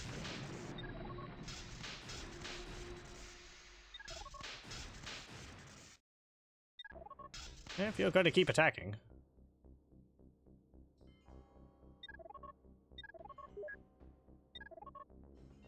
We'll charge down with you. Hey, there's our MCC. Could you go and attack that, please? It's just over there. Uh-oh. I'm sorry, what was that? Oh, Initiating attack. missiles. Targeting.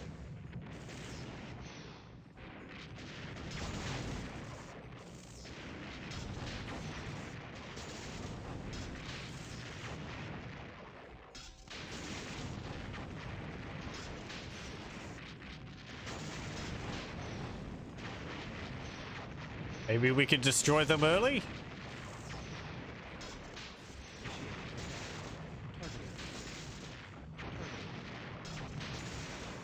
Oh, my ally is coming to help me attack.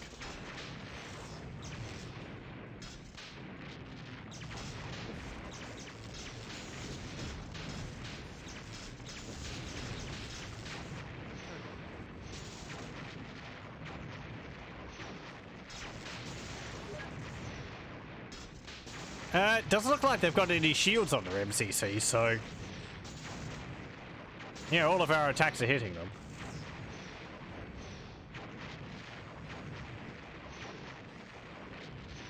This is where you could use like a scout to see what they have. So they have like, what?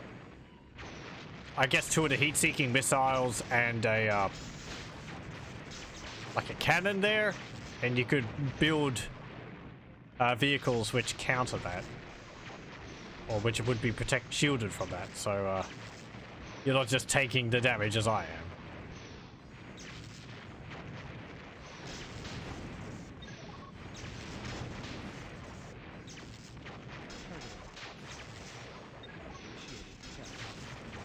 Oh, sorry, what? My ally has turned on me, has he?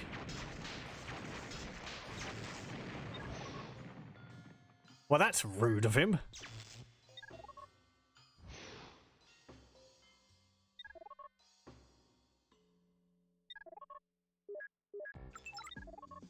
Okay, okay,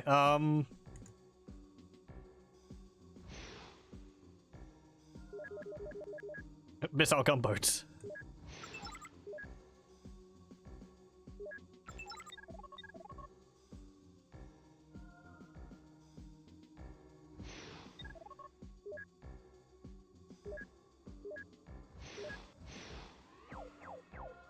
Yeah, it would be nice down here if I could see like it could have like a little cross swords or like a dove or something to show whether I'm at peace or at war with them.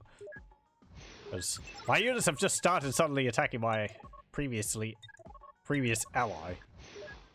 So I guess he's turned on me.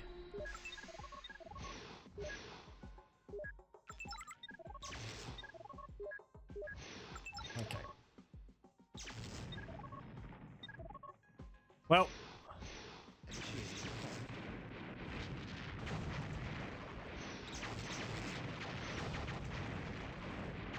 Ooh, they've got shields against my stuff.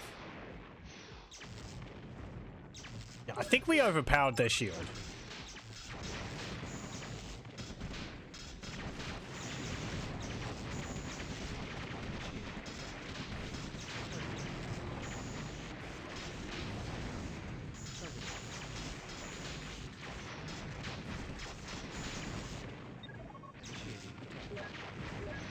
Yeah, you can see the little shields popping up around them.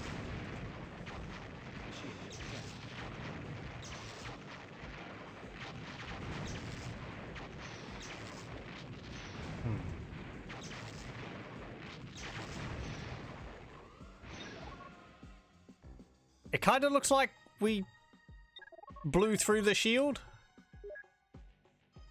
There was a different effect there.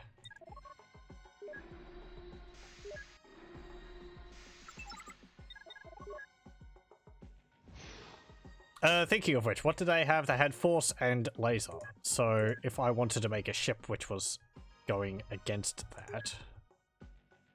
no. Let's see. Actually, this blood trades. Let's see. Force and laser. So that was... that and that.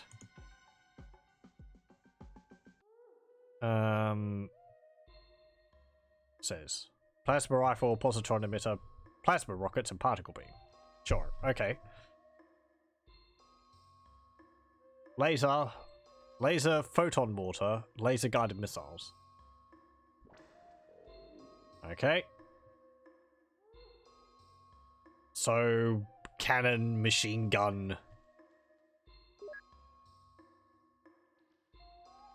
Flamethrower is fine, I guess. I could do that.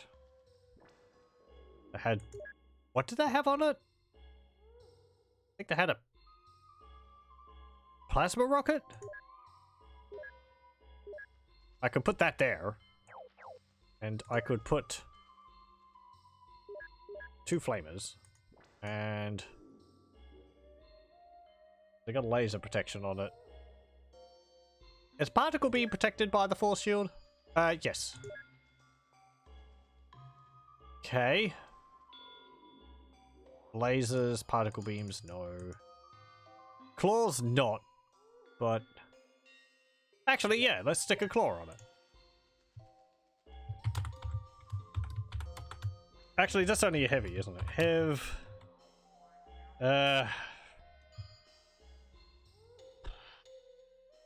force shield. Let's see. F... S... D...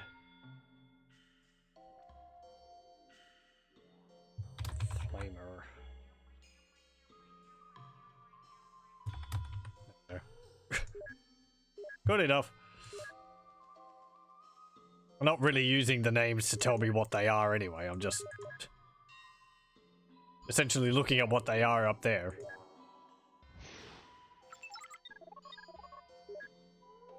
Come on, get around it.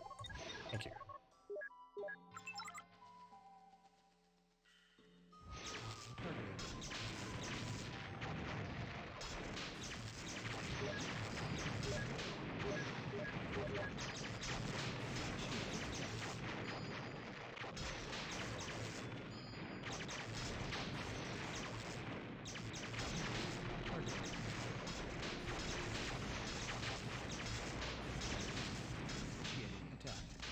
His plasma rockets are pretty good. They fire quickly, they do pretty good damage. They're not too expensive, we can amass a lot of them.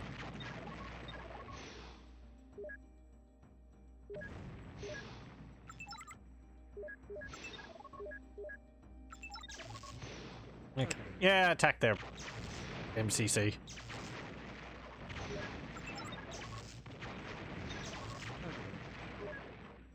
We'll attack them from outside their range. Because we fight fair. No, we're just tearing through it.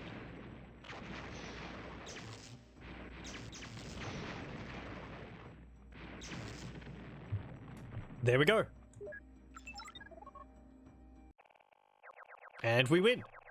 We don't even have to destroy all of their remaining vehicles. Okay. Next mission. This is Level 6, I think.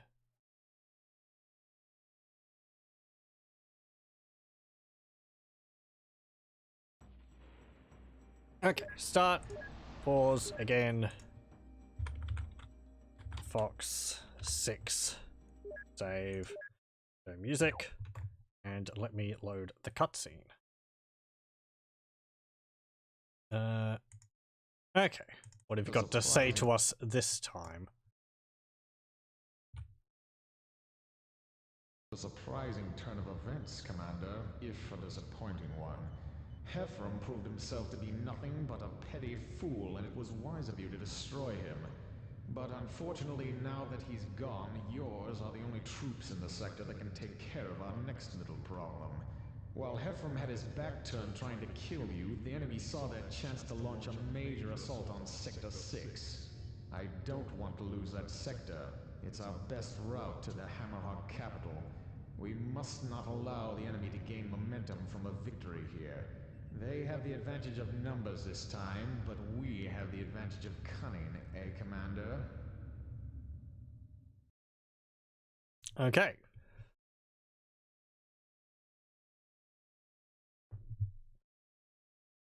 Ah. Right, so what have we got for this level? We've got a wheeled transport, wheeled scout again. Please tell me I have wheeled scouts. I like how fast they are. And we've got a bunch of units up there.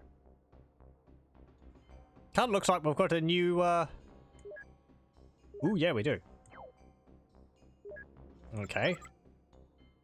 That's kind of spread out for my tastes. Is there anything in the way? I'm gonna possibly move you down to my MCC. Something like this, to me, feels like the game's making a trap. You know, it's like, oh, the player will obviously want to move their things closer to their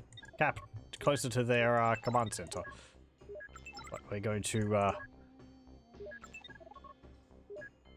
make them think twice about that.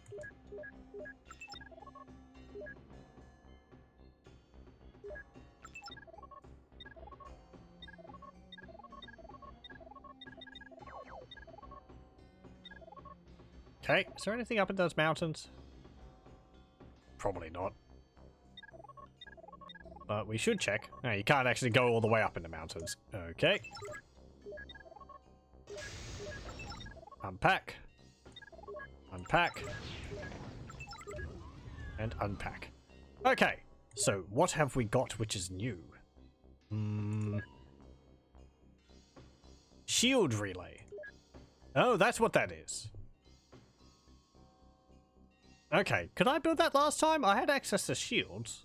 Yeah, I don't think I actually checked. Maybe we were maybe my shields wouldn't have done anything even if I had built them. Again, I like the animation for it folding out. It's, I don't know, it's just... It's... It's neat. It's neat in its simplicity. I don't know. It's just how far we've come. Okay. Do we have any new weapons? Nope. New shields? Nope. Detection? That's the same. Okay. So yeah, we've just got the shield relay. The unfolding pancake. Oh, wait, what's that one to do? Intelligence. Oh, that's, yeah, AI. You can set them up in there before you even build them. Okay. Build a miner. Oh, we forgot scout with infrared built in there now. Where's the map? There we go. Okay, can't go over there. We do have to be careful, because as we get along, I don't know whether we're coming up against stealth units yet, but, you know, scouting with a radar dish won't be enough. After a while, because there will be units which will be cloaked from radar. Okay. Is that the only mine I have around here? What's up here? It's cooler there. There's another mine there. There's some units there. And more of those walkabots.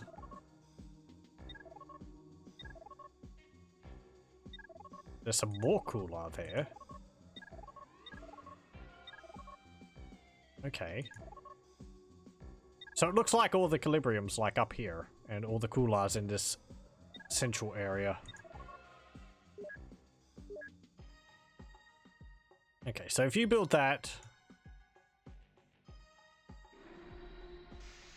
That's different. Can I build that? Shielded claw. That's got like a roller on the front. Reminds me of an orc vehicle. New. Let's see. Super heavy. Yeah, giant tread. Good for grinding over sharp rocks and wrecked vehicles. Oh, okay. All-purpose tracks that have good speed. Versatile transport that can move easily over land and water. Yeah.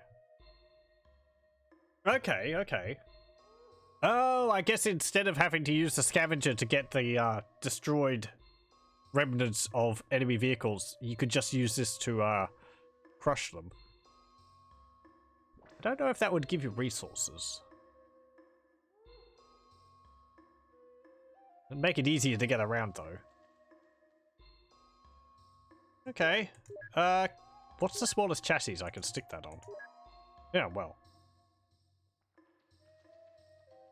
Just put it onto the scout chassis or something.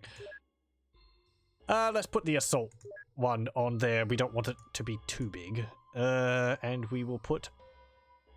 Let's see. I will put...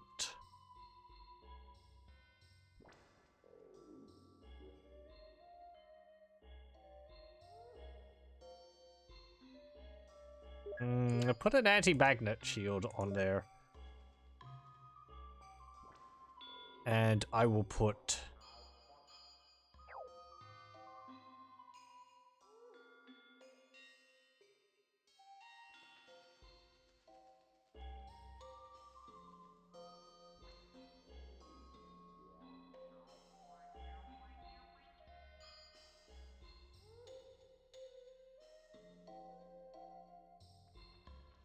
Actually, do any of the shields protect against the flamethrower? No, apparently not. Flamethrowers aren't listed under any of these. Maybe there is one weapon which is like, just... aside from the claw, which is indefensible against. Kind of makes sense, but... Okay. I think I'll actually stick the shield on the front. That looks a bit nicer if I'm going to have two flamers on it. Okay, let's see...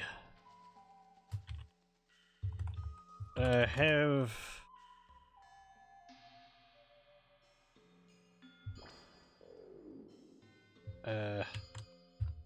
anti-mag flamer. Mark 1. There we go.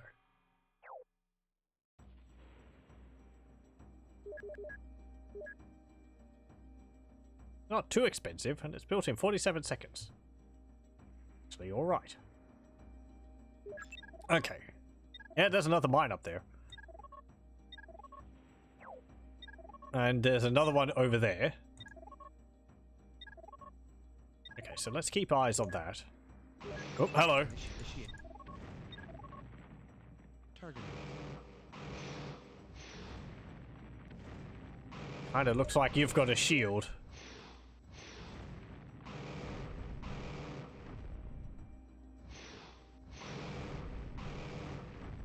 Yeah.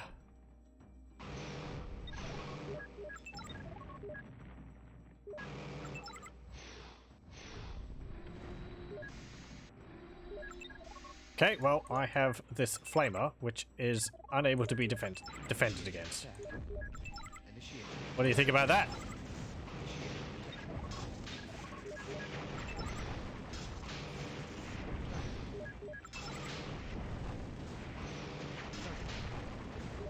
Hang on.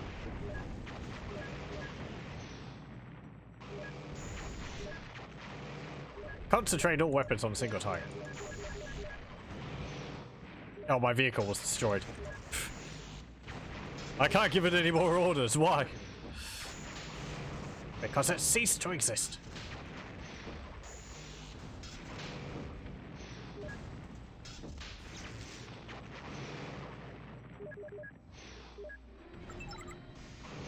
So what weapon have they got? Particle wave. I assume that is. Let's see. What's the particle wave protected against? Positron emitter. Maybe it's a positron emitter?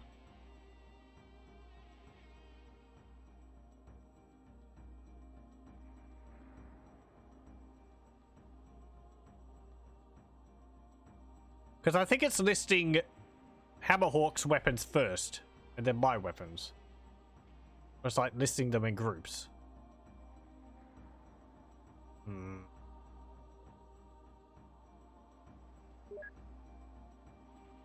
I guess if I made a variant of this... Actually. Nope. New design. Assault. Giant tread. 2 flamers. And put a force shield on it. There we go. Okay, and this can be...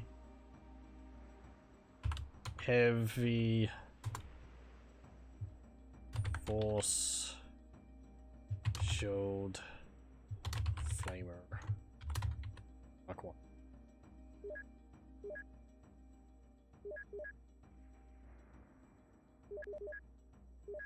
There we go. So I'll get rid of all of those, so we can start building the new ones which are protected against their attacks. Initiating attack. I don't know how... what's it called? How adaptive the AI will be.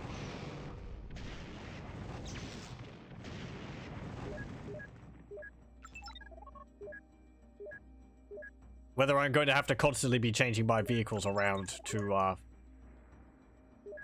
face against them. Oh, okay, so the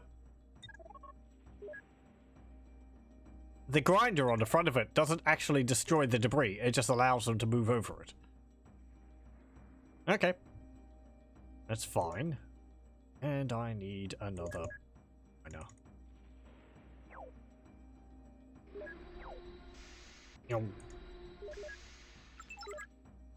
Sharp rocks of this. They can move over that.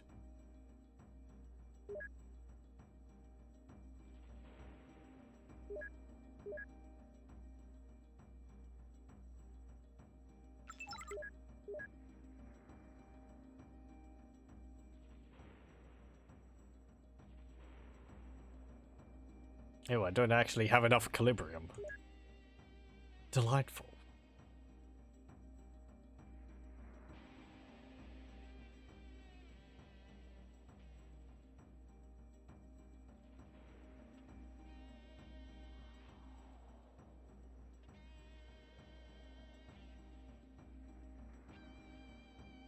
How expensive is the miner?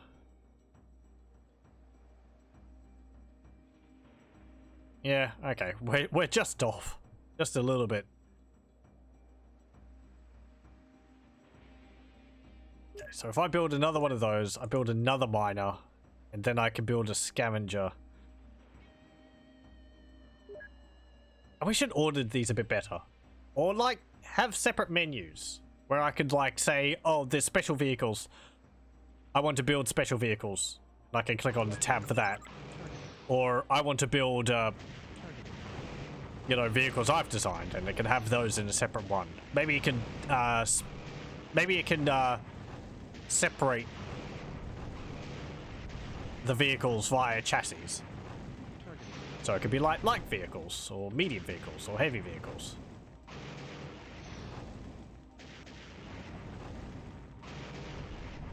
Yeah. My shields are working.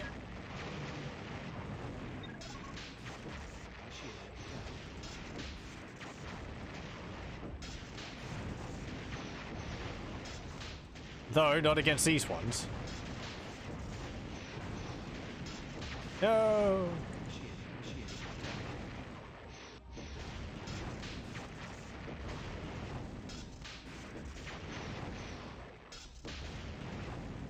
There we go. Okay. We should also build a repair bot. There we go. That'll get done in like a few minutes.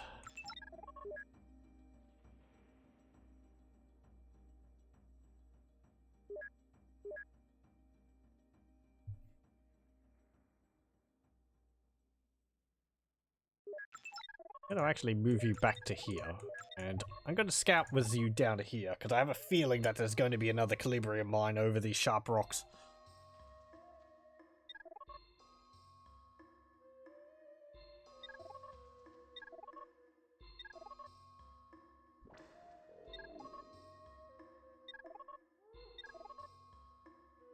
Hey, there it is.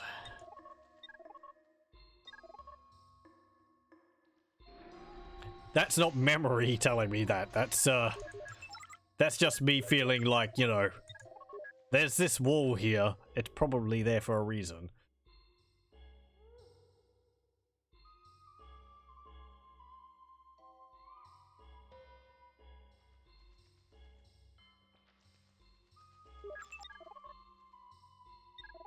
Okay, maybe there's a second one? I'm not going to go any further than that without a detector.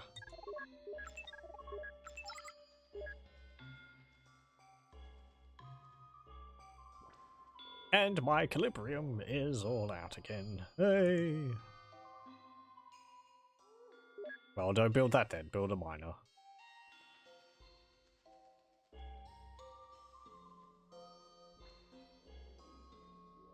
What did I do again? Don't click on the damned MCC.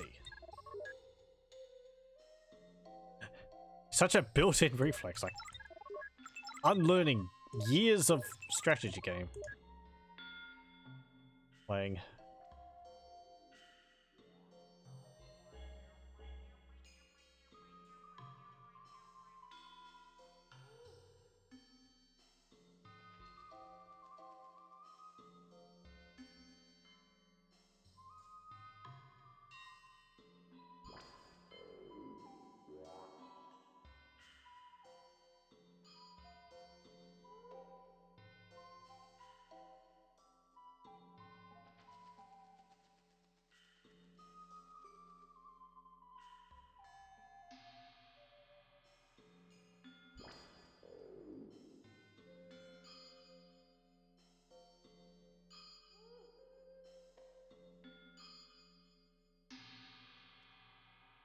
Okay, good. You drop that off. We'll build another miner. We'll build a scavenger, and then we'll build a repairer. What's up? Why aren't you moving? Is the other one in your way? Did it say something mean to you? Come on. Get up there. No! Damn it!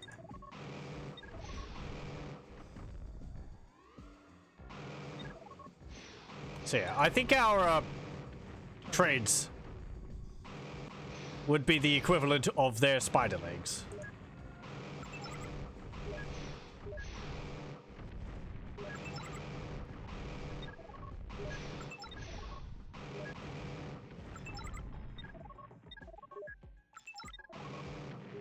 No!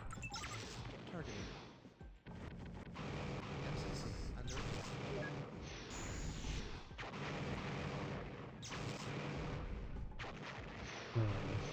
Yeah, this isn't going too well. MCC under attack.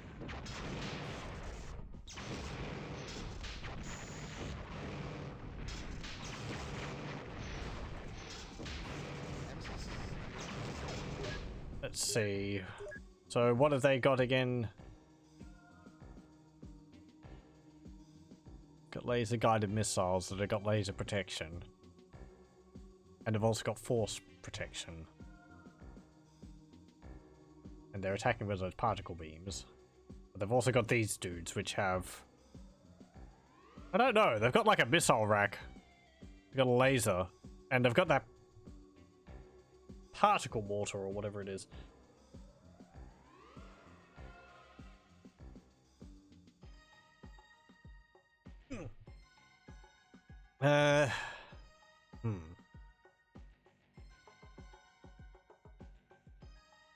Yeah, I kind of think like flamers are probably just the best way to deal with all of that, since I don't have to worry about shields at all if I build flamers. Okay, we'll restart. And the game is going to crash again. Because reasons. I don't know why that happens. Just doesn't seem to like to come on. Unhandled exception. Top of stack.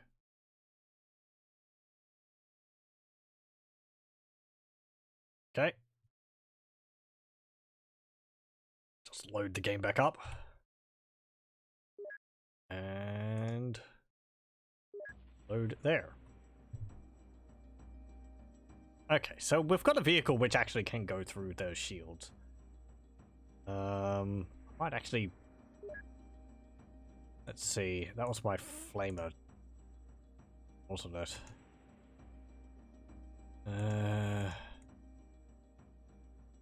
That.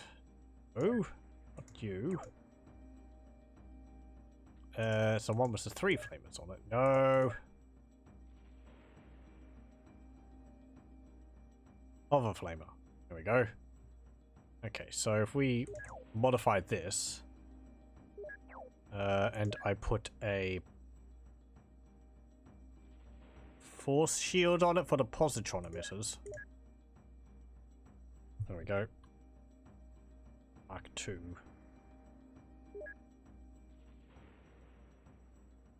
I wish I could save it as a separate one. It makes sense that you would want to make variations of vehicles rather than having to restart the vehicle all over again. It's not like it's not that difficult, but to start from scratch, but good treads. That's cheaper. And a force shield. Go. Okay. Well, what was this one?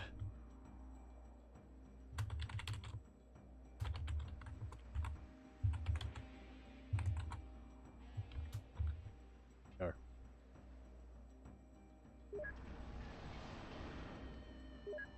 Okay, so I want to build another miner.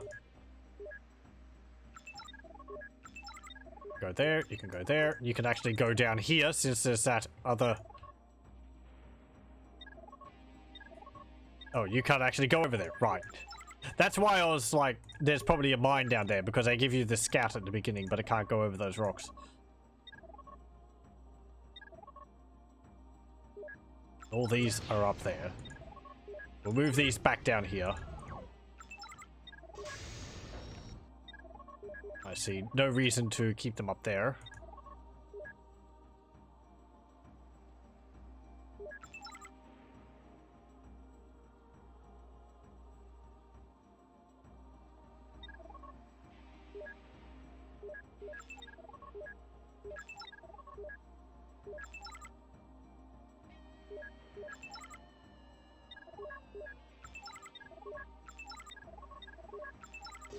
Okay.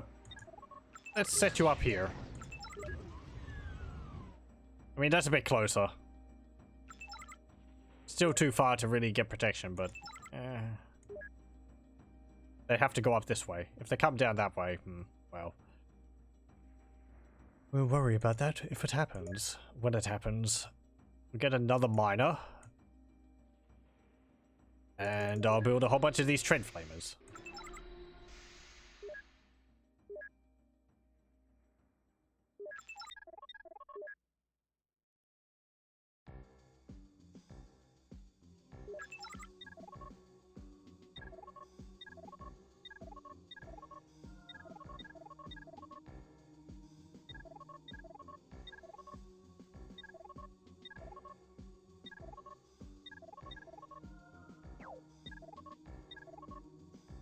Okay. Just sit you next to the mine here.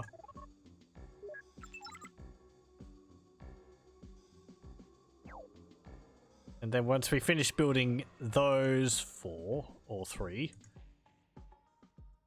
we'll build a repairer, we'll build a scavenger. Yep.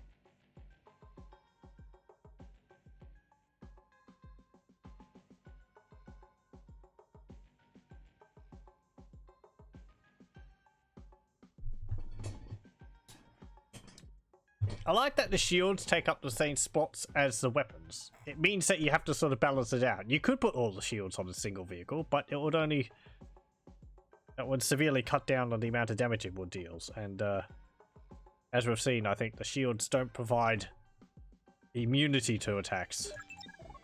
Either they break after a sufficient amount of attacks, or they don't completely remove all the damage dealt. They just reduce it heavily. I'm not sure which. Oh, hello. We're actually over there now. That's rude.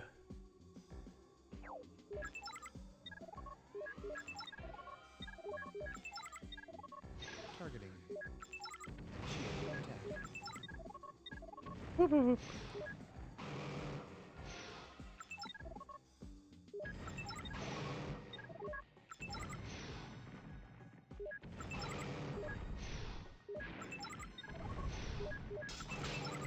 No! What?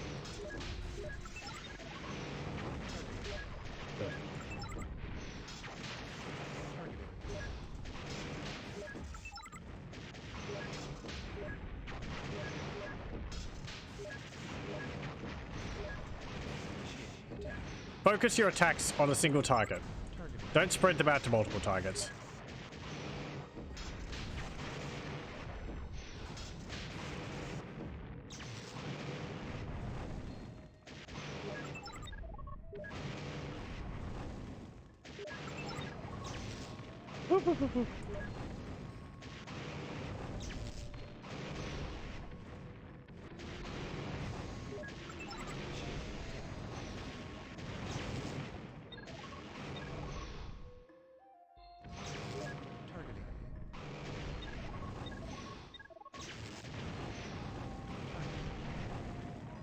There we go.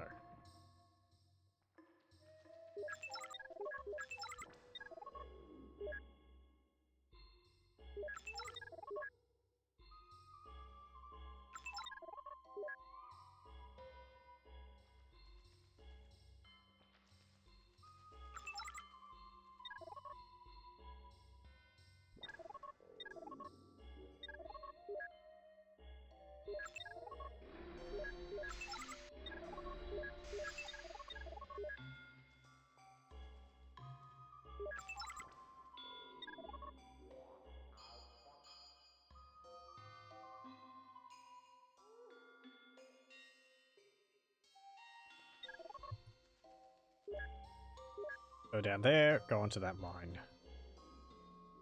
Hopefully we won't get attacked by any more dudes coming up that way. Okay, once you build this tread flamer, build a repair bot. Oh, hello.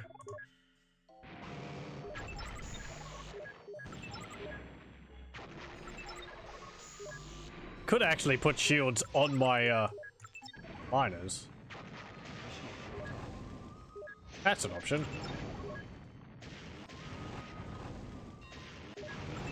I have a feeling this is the one which ran off.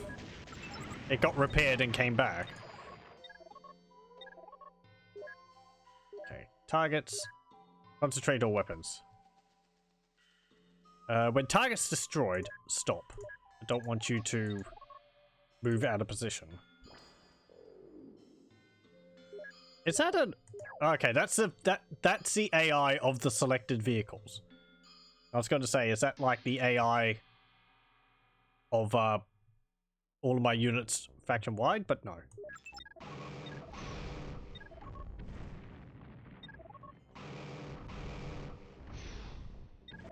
Initiating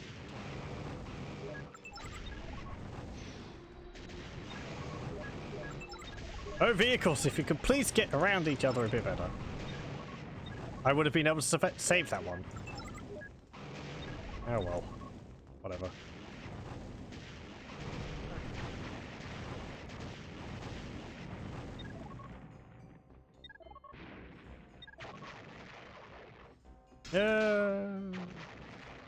Initiation.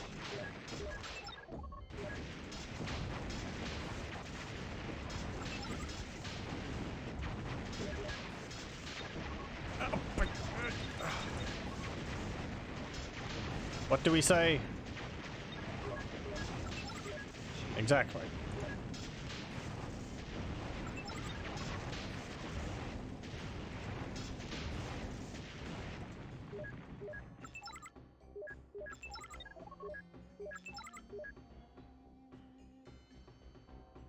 Okay, well, I didn't lose any of my miners. That's good.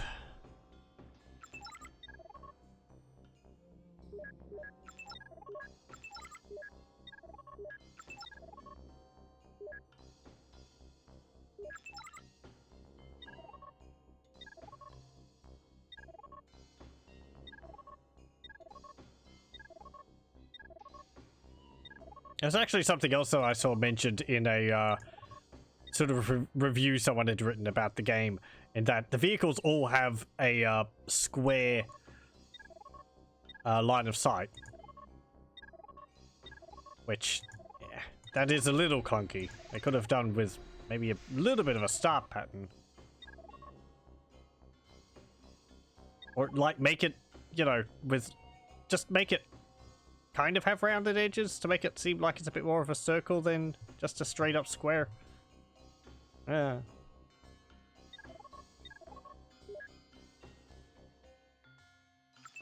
I guess it works, it's just...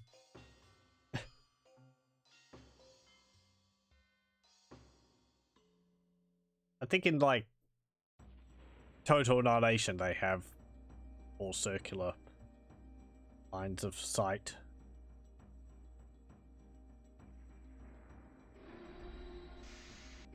Okay. Up here.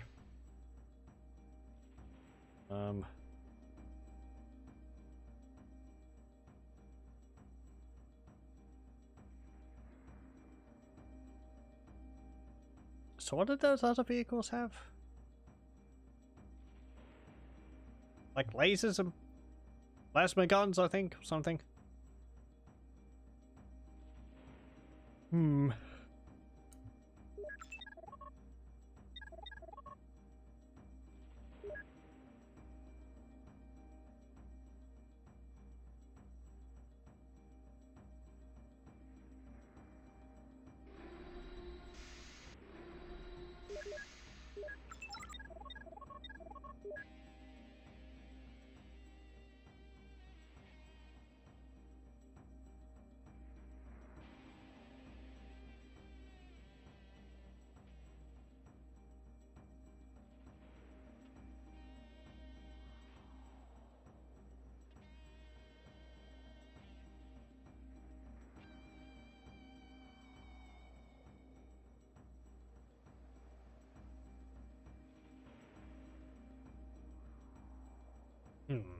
You take 22. Build a bunch of these life flamers Mark III.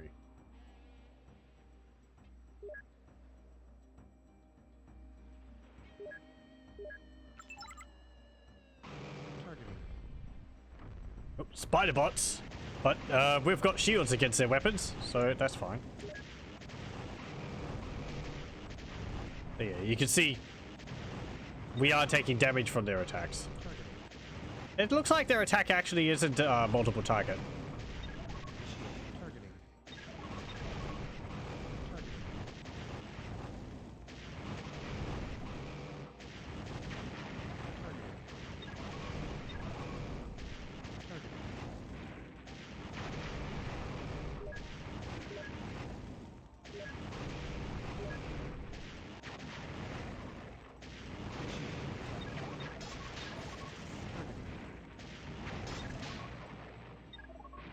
Okay, head back here.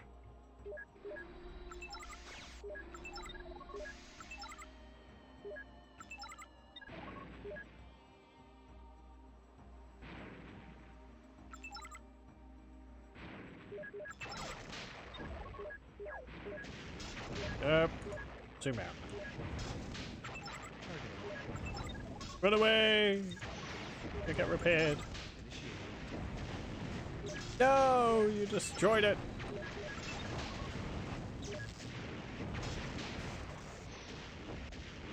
Get out of here.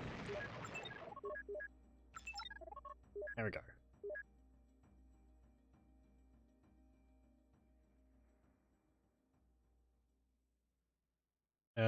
Yeah, and we're going to need to move to another cooler field.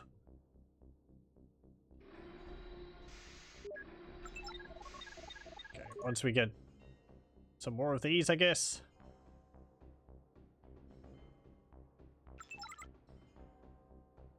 We're all healed up.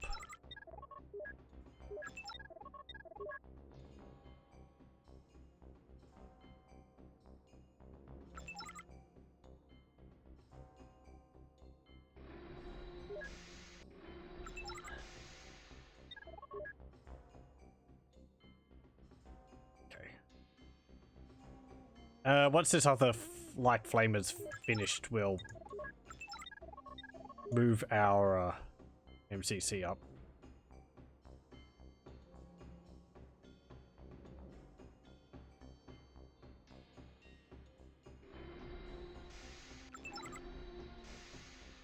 Or maybe after these miners have dropped stuff off.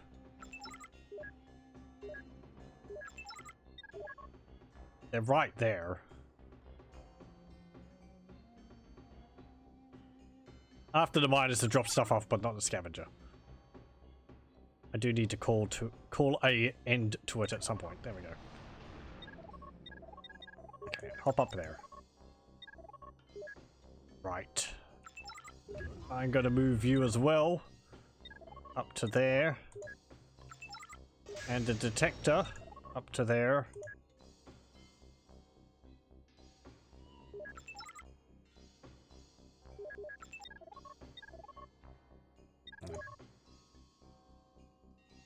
Something I, of course, because I packed up the detector, so that's not working, is it?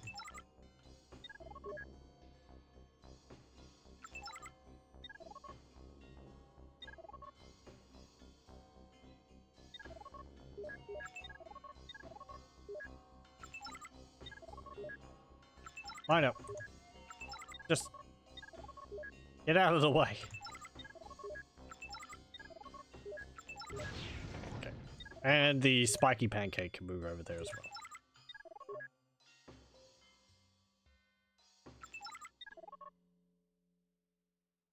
Okay. I think I'm going to have you unpack there.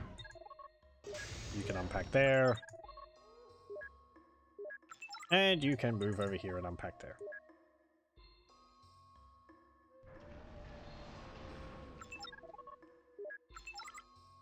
Okay.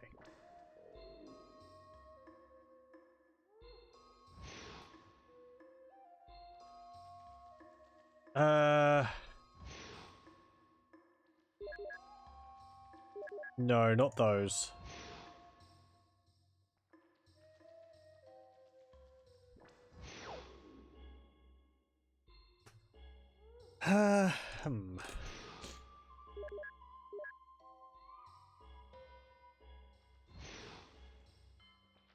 Hey, you can see the treads are adding an extra 6 seconds to build time. Oh, pardon. Okay.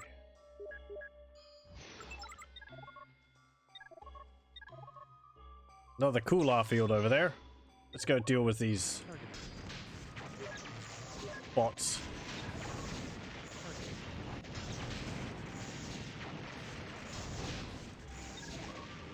Now, these little flamers are really too weak to help much. The flamers are also short-ranged. Maybe if I just build all the plasma ones again. That seemed to work pretty well. Where are they?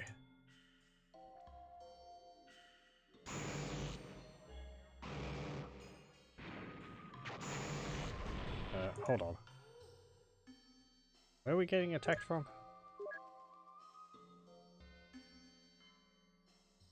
Oh. Ah, one of my miners are being dumb. Well, it's not its fault. That is the shortest route.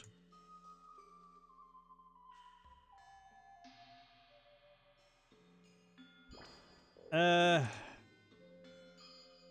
I build one of these tread flamers or something with, like, missiles on it? I don't think so. Yeah, because the plasma rockets are level 3. What if I gave it a heavy chassis? Would allow me to put 2 of them.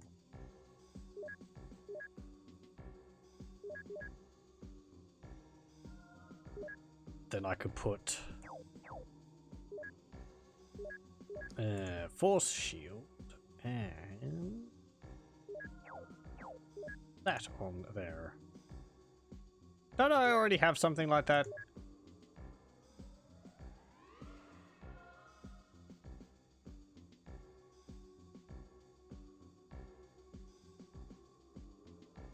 No. Okay. Let's do that again. Oh, I can actually build wheels. Hey, nice. Wheels. Limited to primarily flat land and roads. Oh yeah, I like... It looks like when you've got bigger chassis, the wheels actually get bigger. So the little one, the little scout has 4 wheels. So has the sniper. The assault's got 4 wheels. Heavy's got 3 wheels. And the super heavy has 3 pairs of wheels too. So that's nice. Because just having 2 wheels on a big heavy one would look a little odd. Hello, welcome, X. These tactics are so extreme. You wouldn't believe how extreme these tactics are.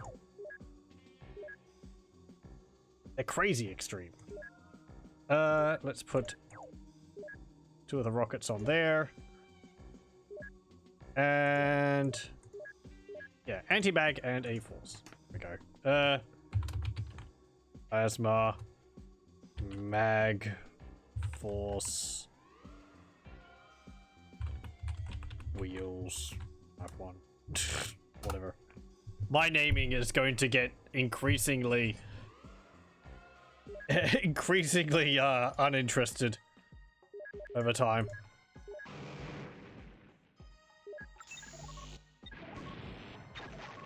Okay. Last time you saw tactics this extreme was back in Nam. Well, they're not following that. That's good.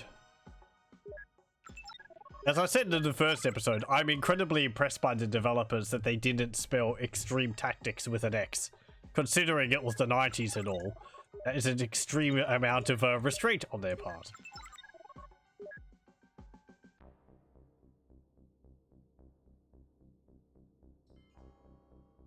I feel like they could have come up with a better name for the game. Extreme Tactics doesn't really tell you anything about the game.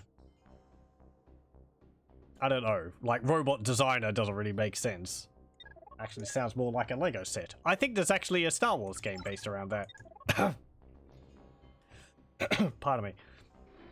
It's like droid construction or something like that. It was like a puzzle game. Kind of like a puzzle educational game.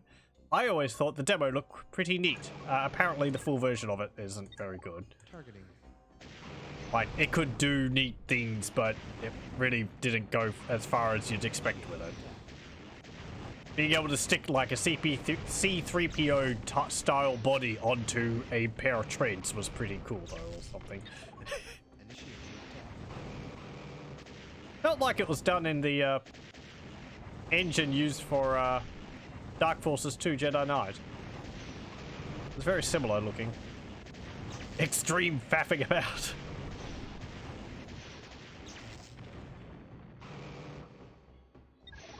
Extreme mediocrity.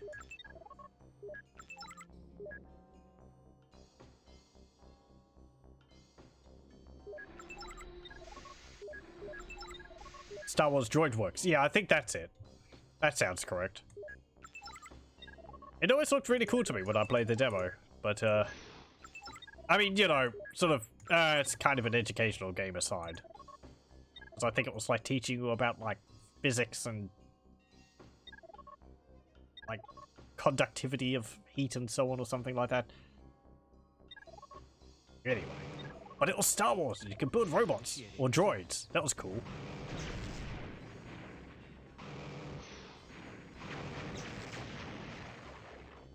And you had to have robots with grabby arms on them to pick up, like, crates or something.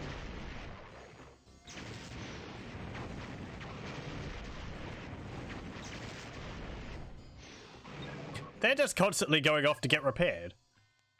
It was done in the Sith engine. Oh yeah, okay, yeah, so Dark Forces 2 Jedi Knight was actually built using the same engine as Droid Works. How about that? My instincts were correct.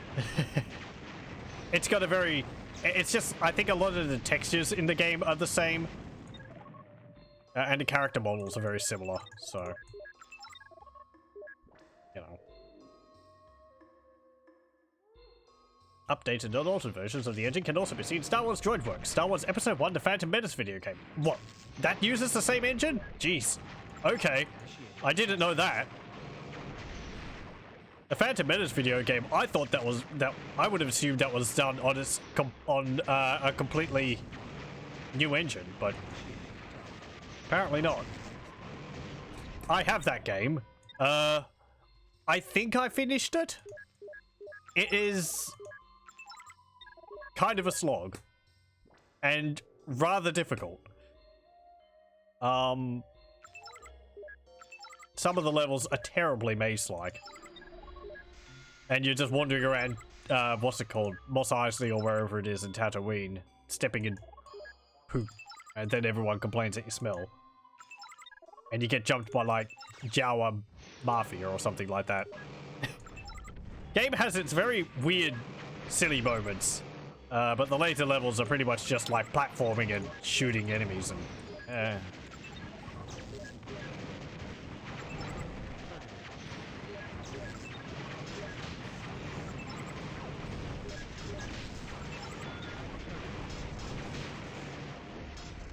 There's a lot of robots. So we can deal with them all.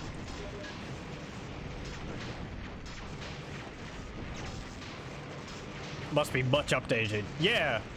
Indiana Jones and the Infernal Machine was also ported in Grim Fandango as part of the Grime engine. Huh. I wouldn't have expected that either. I think I played a demo of Indiana Jones and the Infernal Machine. I vaguely remember it might have had a Monkey Island cheat in it, where you could turn into Guybrush Threepwood, or you got a rocket launcher which shot rubber chickens. And it played like the Monkey Island theme while the rubber chicken was traveling across the screen. It's very silly.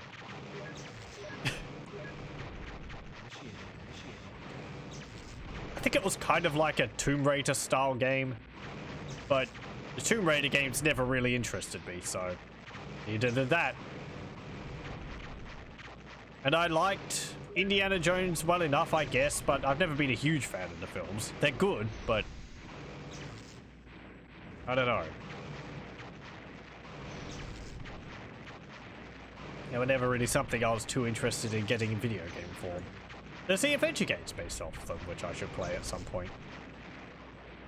Stop retreating! And I guess I do that.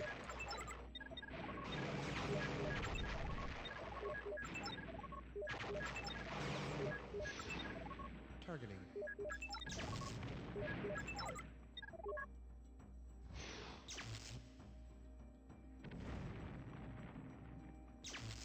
Yeah, I remember really liking the appearance of Episode 1, the Phantom Menace game, because you go into the swamps and it's got staps. And I really, really like the staps which the droid army use. They're really cool. I just like the design of them. And how the, I think I like a lot of the things to do with the droid army. Their overall aesthetic and all that, but like silly B1 battle droids and later thingies aside. But yeah, I like the step how it was like built specifically for the droids to build it, because it's got the jet engines really close to their legs. So if a person was flying it, their legs would get burnt off, but droids don't care. I like that about them. But yeah, I think I actually managed to destroy one of the staps in the swamp area in the beginning. It was very difficult. They fly around really quickly and you only have a lightsaber. You're not even supposed to. Would I play through that game on stream? I don't know. Probably not. I don't think it's really worth the effort.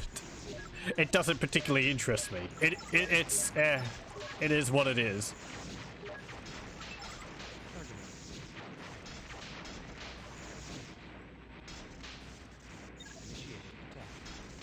Kind of like a platformer heavy third person action game.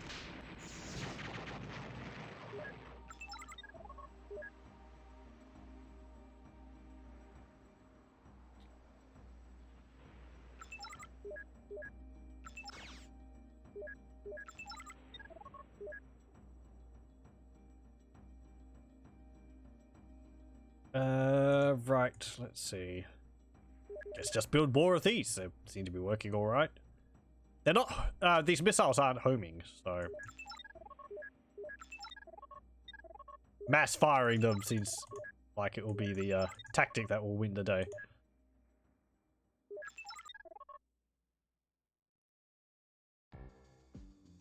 I should do Grim Fandango on stream. That's a good game. I don't think I've ever finished it either. Not for want of trying. I was playing through it. I did actually purchase the game from the video store with the intent on playing through it. However, I got right near to the end of the game and it crashed and my save got corrupted. So it put me off trying to finish it. But I mostly finished it. Oh. Hold on. After I deal with this, I have to deal with a bot. A bot which isn't in the game. Okay. Just a moment. Pause that. Okay. Yeah. Just ignore the bots, please. Don't, like, reply to them or, you know, quote them or anything like that. Not for any particular reason, just, you know, so it doesn't clutter things up too much.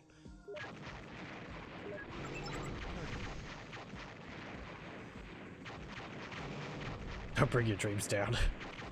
You can dream, just, you know. They're a thing. If I delete it, it just... whatever. Not a big deal, just... okay, yeah, we'll just... No, they just destroyed my thing. Destroyed my robot. Only ever played the demo of Grim Fandango. Did I play the demo of Grim Fandango? Don't actually remember. I might have. It's got fantastic music, though. And style.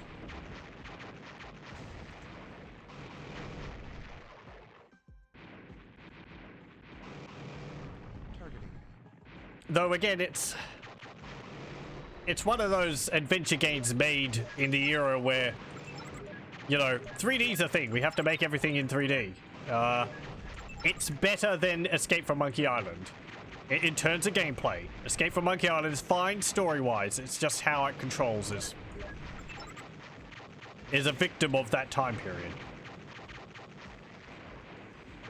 Grim Fandango gets off a bit lighter in that regard. I think it works a bit better, but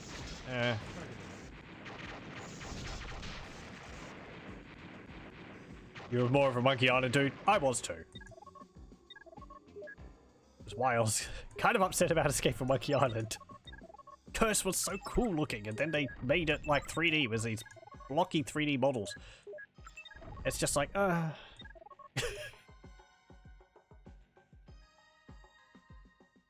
finished the game. It's a perfectly fine game. It's just visually, it feels like a step backwards because you had really nice 2D art in Curse of Monkey Island, and then Escape's just got like... I've never been a fan of 3D pre-rendered backgrounds. And having the simple 3D models over the top of that just like putting something I don't like with just even worse. Anyway.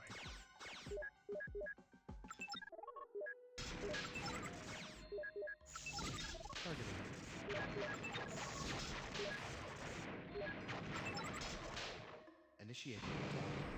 But you go from what? Secret of Monkey Island, which has like pixel art backgrounds. Then you go to Monkey Island 2, which has scanned in images of drawings done with Copic pens. Initiate. And then you have Curse of Monkey Island, which I'm pretty sure was done in Photoshop. I've seen some of the concept art for it, and it looks like it was done in Photoshop.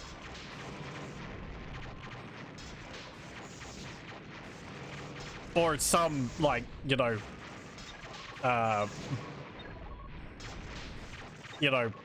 digital software program. Like Photoshop. Not necessarily Photoshop. And then, Escape from Monkey Island 4. Not to disregard the effort which goes into making the 3D backgrounds, but I don't know.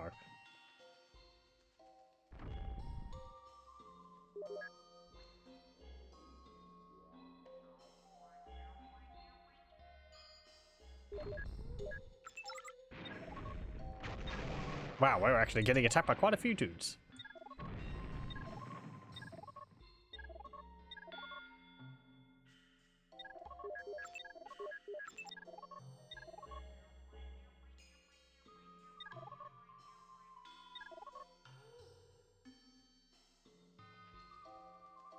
Curse of Monkey Island was so good, like playing a comic book. Yeah, I really liked it. It had a very nice sort of painted style to it. And the characters were large and expressive. Even if the animation wasn't too complicated, but it did good with it. Anyway. There's also the Telltale game, Monkey Island games, which Tales of Monkey Island. I've played those once, I think. They were pretty good. Kind of, I don't know, just sort of more of the same. They didn't really do... It wasn't like any real sort of advancement of overarching plot. It was just sort of more Monkey Island, which is fine, but also enjoyed the voice acting. They do have good voice acting in the later ones. Oh geez, what's his name? Who voices Guybrush Threepwood? I should know this.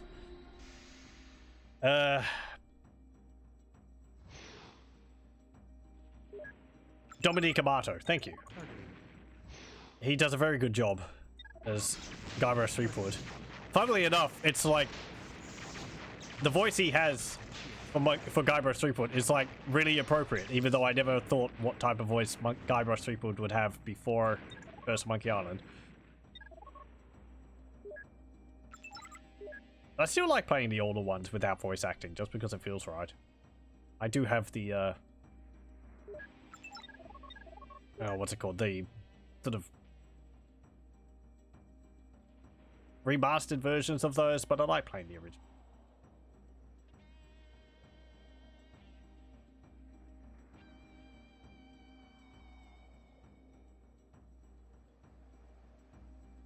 Also the voice actor for LeChuck. Shouldn't forget him. Again, I forget his name.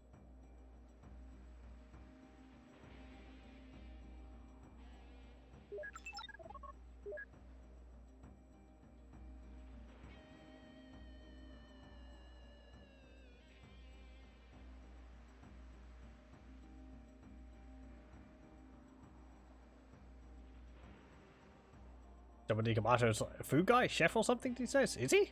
Huh.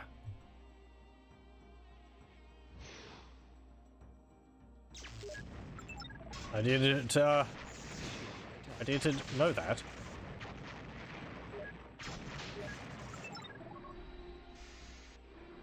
As central food critic Dominique Amato. Oh, okay.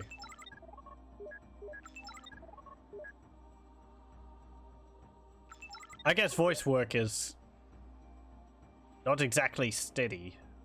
Voice acting work is not exactly steady work. Might be something to just do alongside other things. Okay, let's move you over here.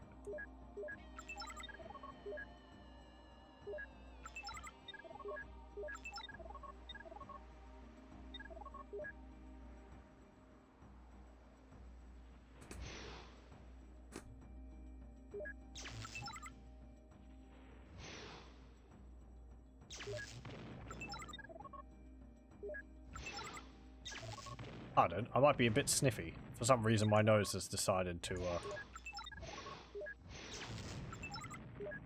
throw a bit of a fit.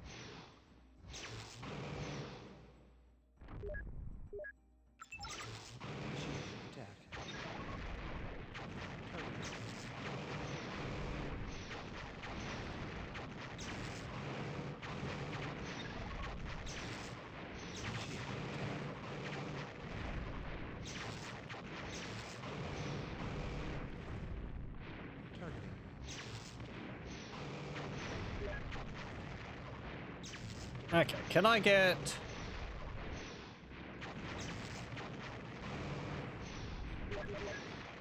I'll get some more of those flamers.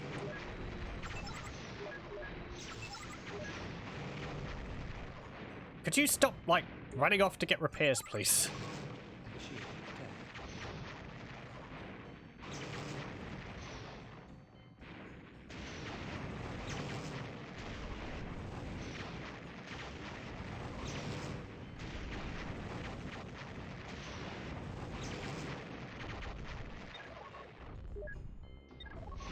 Retreat. Pull them towards our base.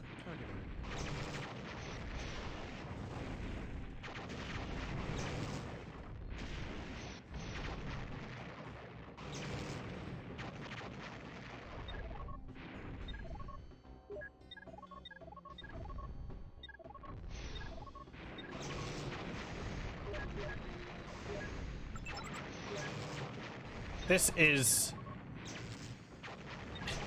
proving itself to be kind of frustrating.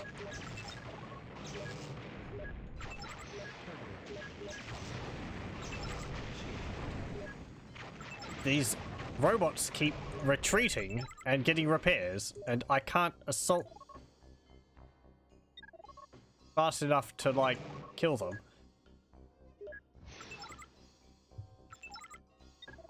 And they've got other dudes behind there, which I don't have enough forces to deal with. Also, my wheels are getting clogged up with all these,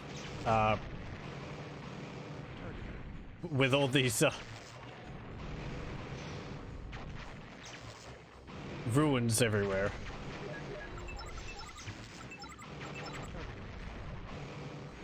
Okay, maybe we can destroy one. Good. Push.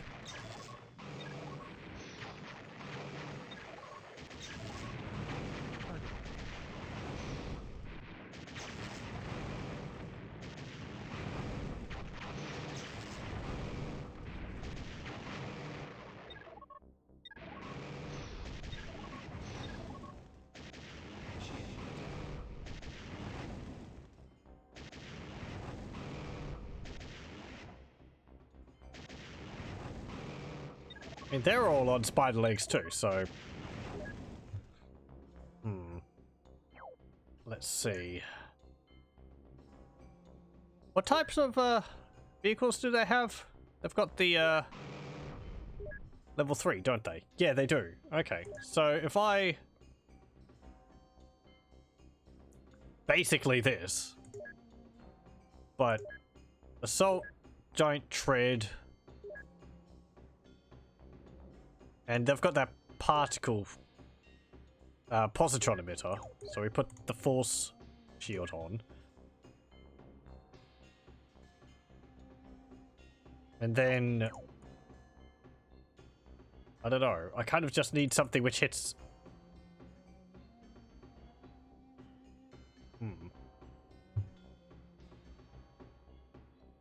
What type of they've got a, oh no, they've actually got 2 shields on. Yeah, right, so they've got 1 weapon and they've got 2 different types of shields.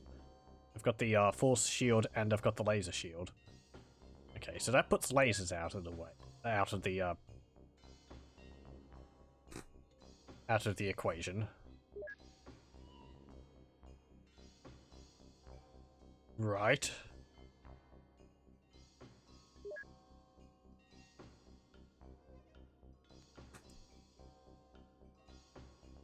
I kind of prefer to have like 2 weapons and 1 shield rather than 1 weapon and 2 shields.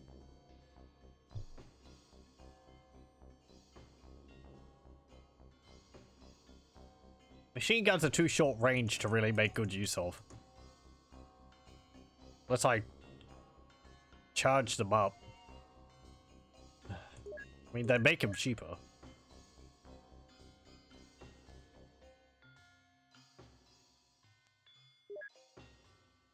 No. I have to start again. I guess we'll see how it goes. Shield, force, go.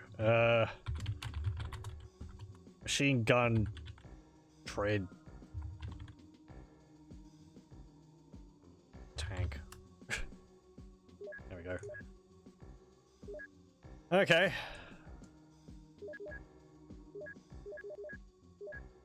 I think I just need more, like, quantities of things rather than quality. Or just stuff.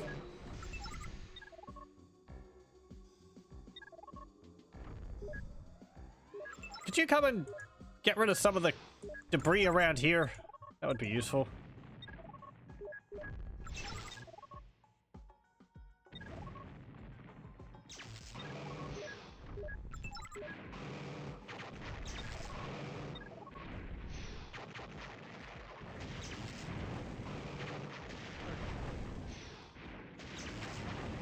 Yeah, these flavor ones I was building, they don't have shields against their attacks, so they're not using cannons or the magnetic thingies.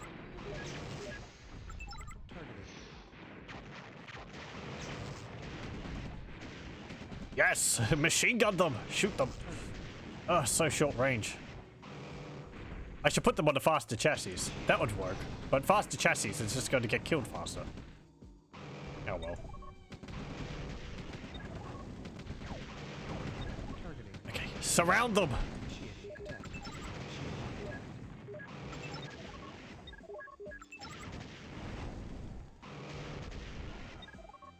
Well, so much for my machine gun thingy.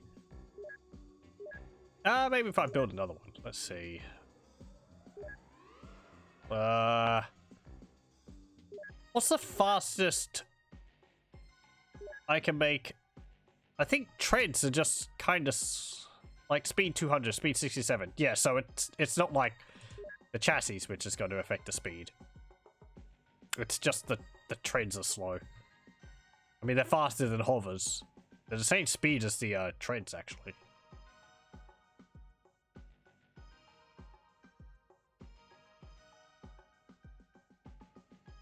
That's not going to be able to get over the debris. So if I did that...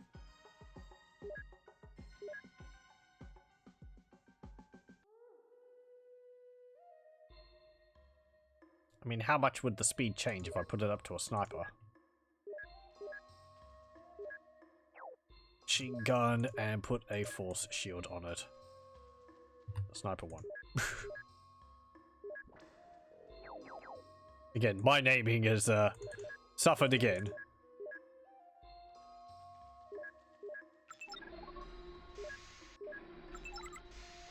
Okay, how fast are those built? 30 seconds. Yes.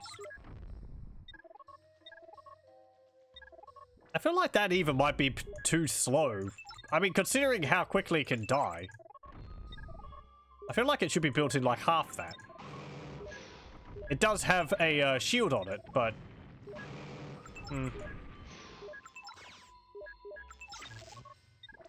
I think that little sound there is the same as used when you're shooting things in Hocus Pocus platformer. It sounds very familiar.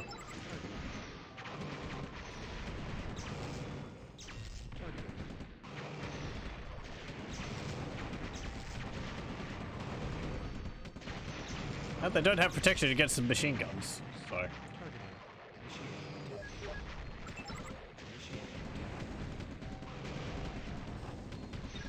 Daka daka. There we go. Okay. Did they destroy? No, that was theirs. I like that the debris retains the faction's color scheme.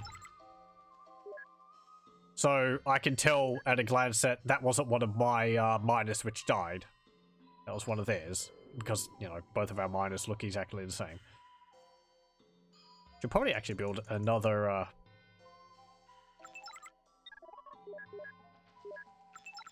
scavenger.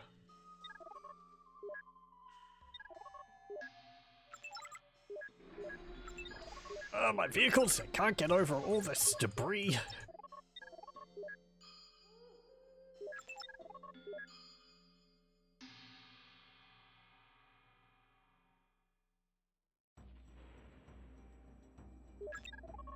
Who actually have you here?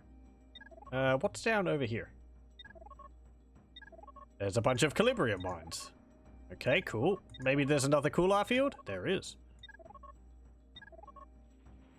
Okay, can we get around over here? We can. So let me make a save. There we go. This choke point here is being very difficult. No, I want you to get rid of this corpse there. Oh, they're just up there.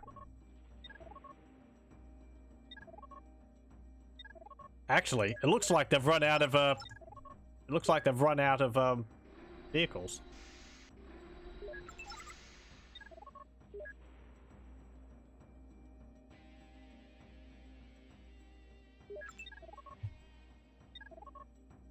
Or run out of resources, and yeah, because I've only got those two there. Oh no, they've got a few more up there. But I think those would have been spawned from the beginning of the game. There's a few more down there too. There's a repair bot right there. Okay. Well, it may have taken a while, but we've actually come out on top in this map, I think.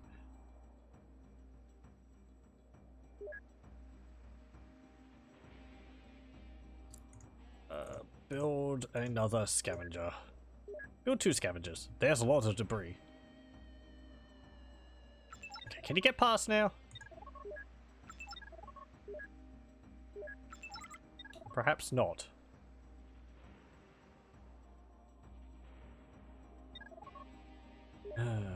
Oh well.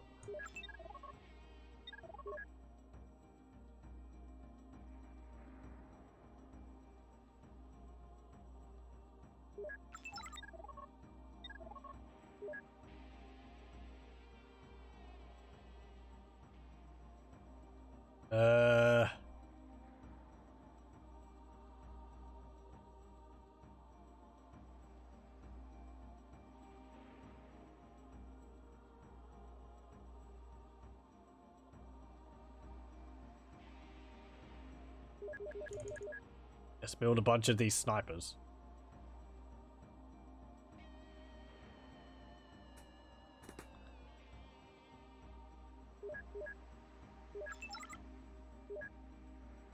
Yeah, you can see this cooler field over here, which we depleted, is actually regenerated.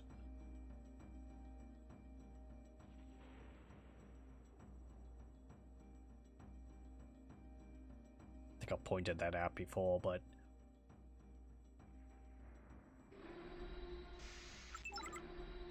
Okay. Start collecting.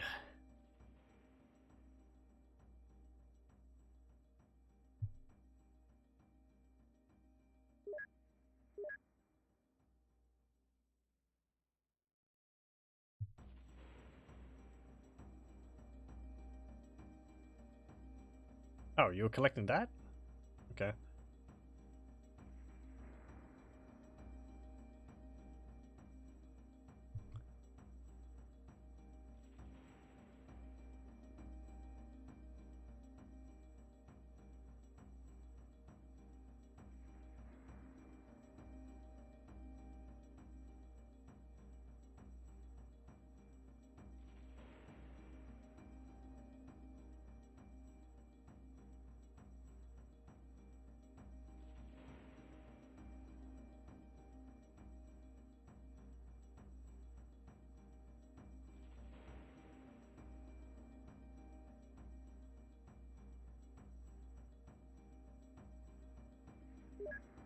I've got more than enough Calibrium.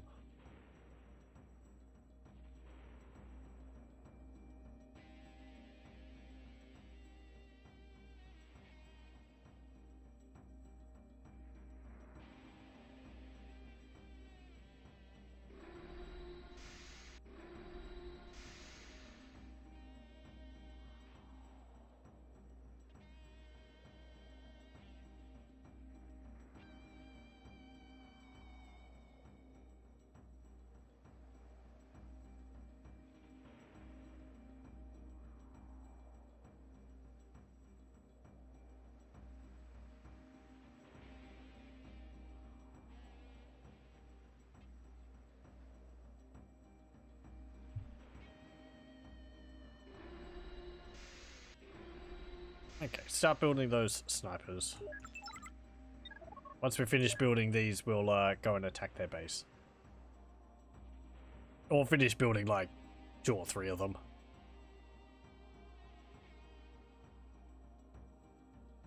I don't think we should have a problem dealing with their base, but I'd like to have more than enough firepower.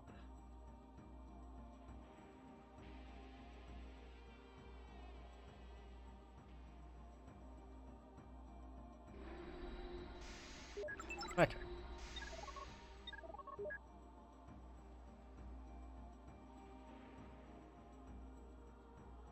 I wish the giant rollers and the treads moved when they moved around on them.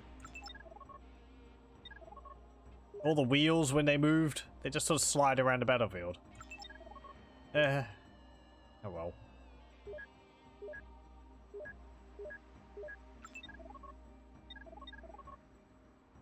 Okay, deal with that repair bot.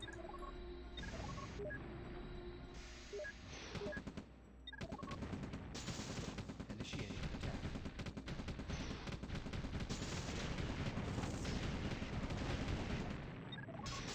Okay, Initiating attack. just go and attack their Initiating attack. MCC. Initiating attack.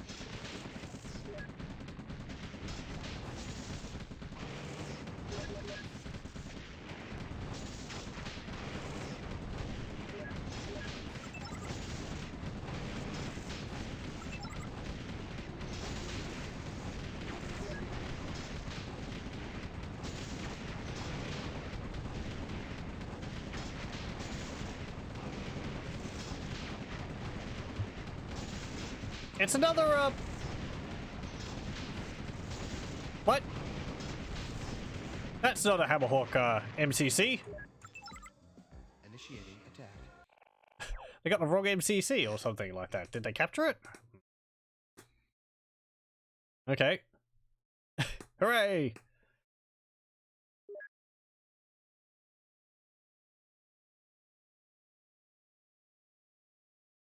Okay.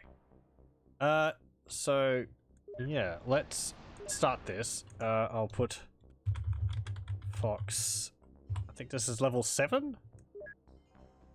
And, again, I think I'll show off the, cutscene, but we'll, continue with it next time. My spies. Okay, yes. I'm gonna have a look also at what the next level has to offer us, but I think we'll be calling it there for tonight. Okay. My spies have given me grim news, Commander. Another of our clansmen has turned against us. Heffrum's crime was mere jealousy, but this is blatant treason. My spies caught Commander Vaughn selling secrets to the Hammerhawks. He offered them the technical specifications for one of our most advanced weapons systems. And all because they promised him a place on one of their cursed starships. Can you believe that? The coward doesn't deserve to live, nor shall he. I have already dealt with Vaughn's wife and sons, who I am told were also a part of this plot. Your duty now is to destroy the traitor himself. Don't let him know that we're on to him prematurely, however. Avoid detection as long as you can, then strike hard and fast. Show him no mercy, Commander. He deserves none. Okay. Rather ruthless. I feel like we're going to be getting the stealth things in this level guess that's why the MCC was of our factions. Oh yes, and as a recount, as a what's it called? A recap on the overarching plot of this. I forget what the world's name is, but there's two major clans, the Bloodfox and the Hammerhawks, which are at war with each other because they have differing opinions on what they're supposed to do with their planet, which is running out of resources. The Bloodfoxes want to stay on the planet and control the remaining cooler fields, and the Hammerhawks actually want to leave the planet and look for another place. So that's why they're fighting. I guess because they need the resources to be able to achieve their individual goals. I don't know what the Bloodfoxes are overall. I think they're living underground. I think it mentioned that. So somehow that helps them. The cooler fields, as it said, is like the only source of energy on the entire planet. Discounting solar, apparently, and I don't know, geothermal, assumably. Or wind. Or tidal. Maybe it just gives a lot more energy than the others. So that's why they use it, because they need far more than any of those others could provide. Or they don't have the technology to be able to do that. I don't know, don't think about it. It's not important. Okay. Let's have a look. What have we got? Designs. Special units. Do we have any new ones? Detection, shield, weapons, miners. Doesn't seem like it. Don't have stealth yet. No, okay. Doesn't look like we have any new... We don't have the stealth things yet. If I press new, we have any new treads? Nope. We've got wheels. So it's just sort of keep out of sight of the enemy until you're ready to attack them. Because if you attack them, they'll probably attack with overwhelming force. So, you know, stay out of their way until you build up a big enough army and then attack them. And destroy them in just one fell swoop rather than a prolonged combat is what I'm guessing from that. Okay, but we saved that, so we will report and we'll call it there for tonight for Extreme Tactics. We've made a fair bit of progress. Let's see, that was like 3 levels? Yeah, like 3, like last time. Some of them felt like they went by a lot faster, but yeah. Anyway, hopefully we can keep up that speed next time. There is... let's see. 5 more missions in the Bloodfox campaign going? There's only 11 missions per side, I believe. So, it's not an overly long campaign. But yeah. Anyway, we'll see whether we can continue making progress next time.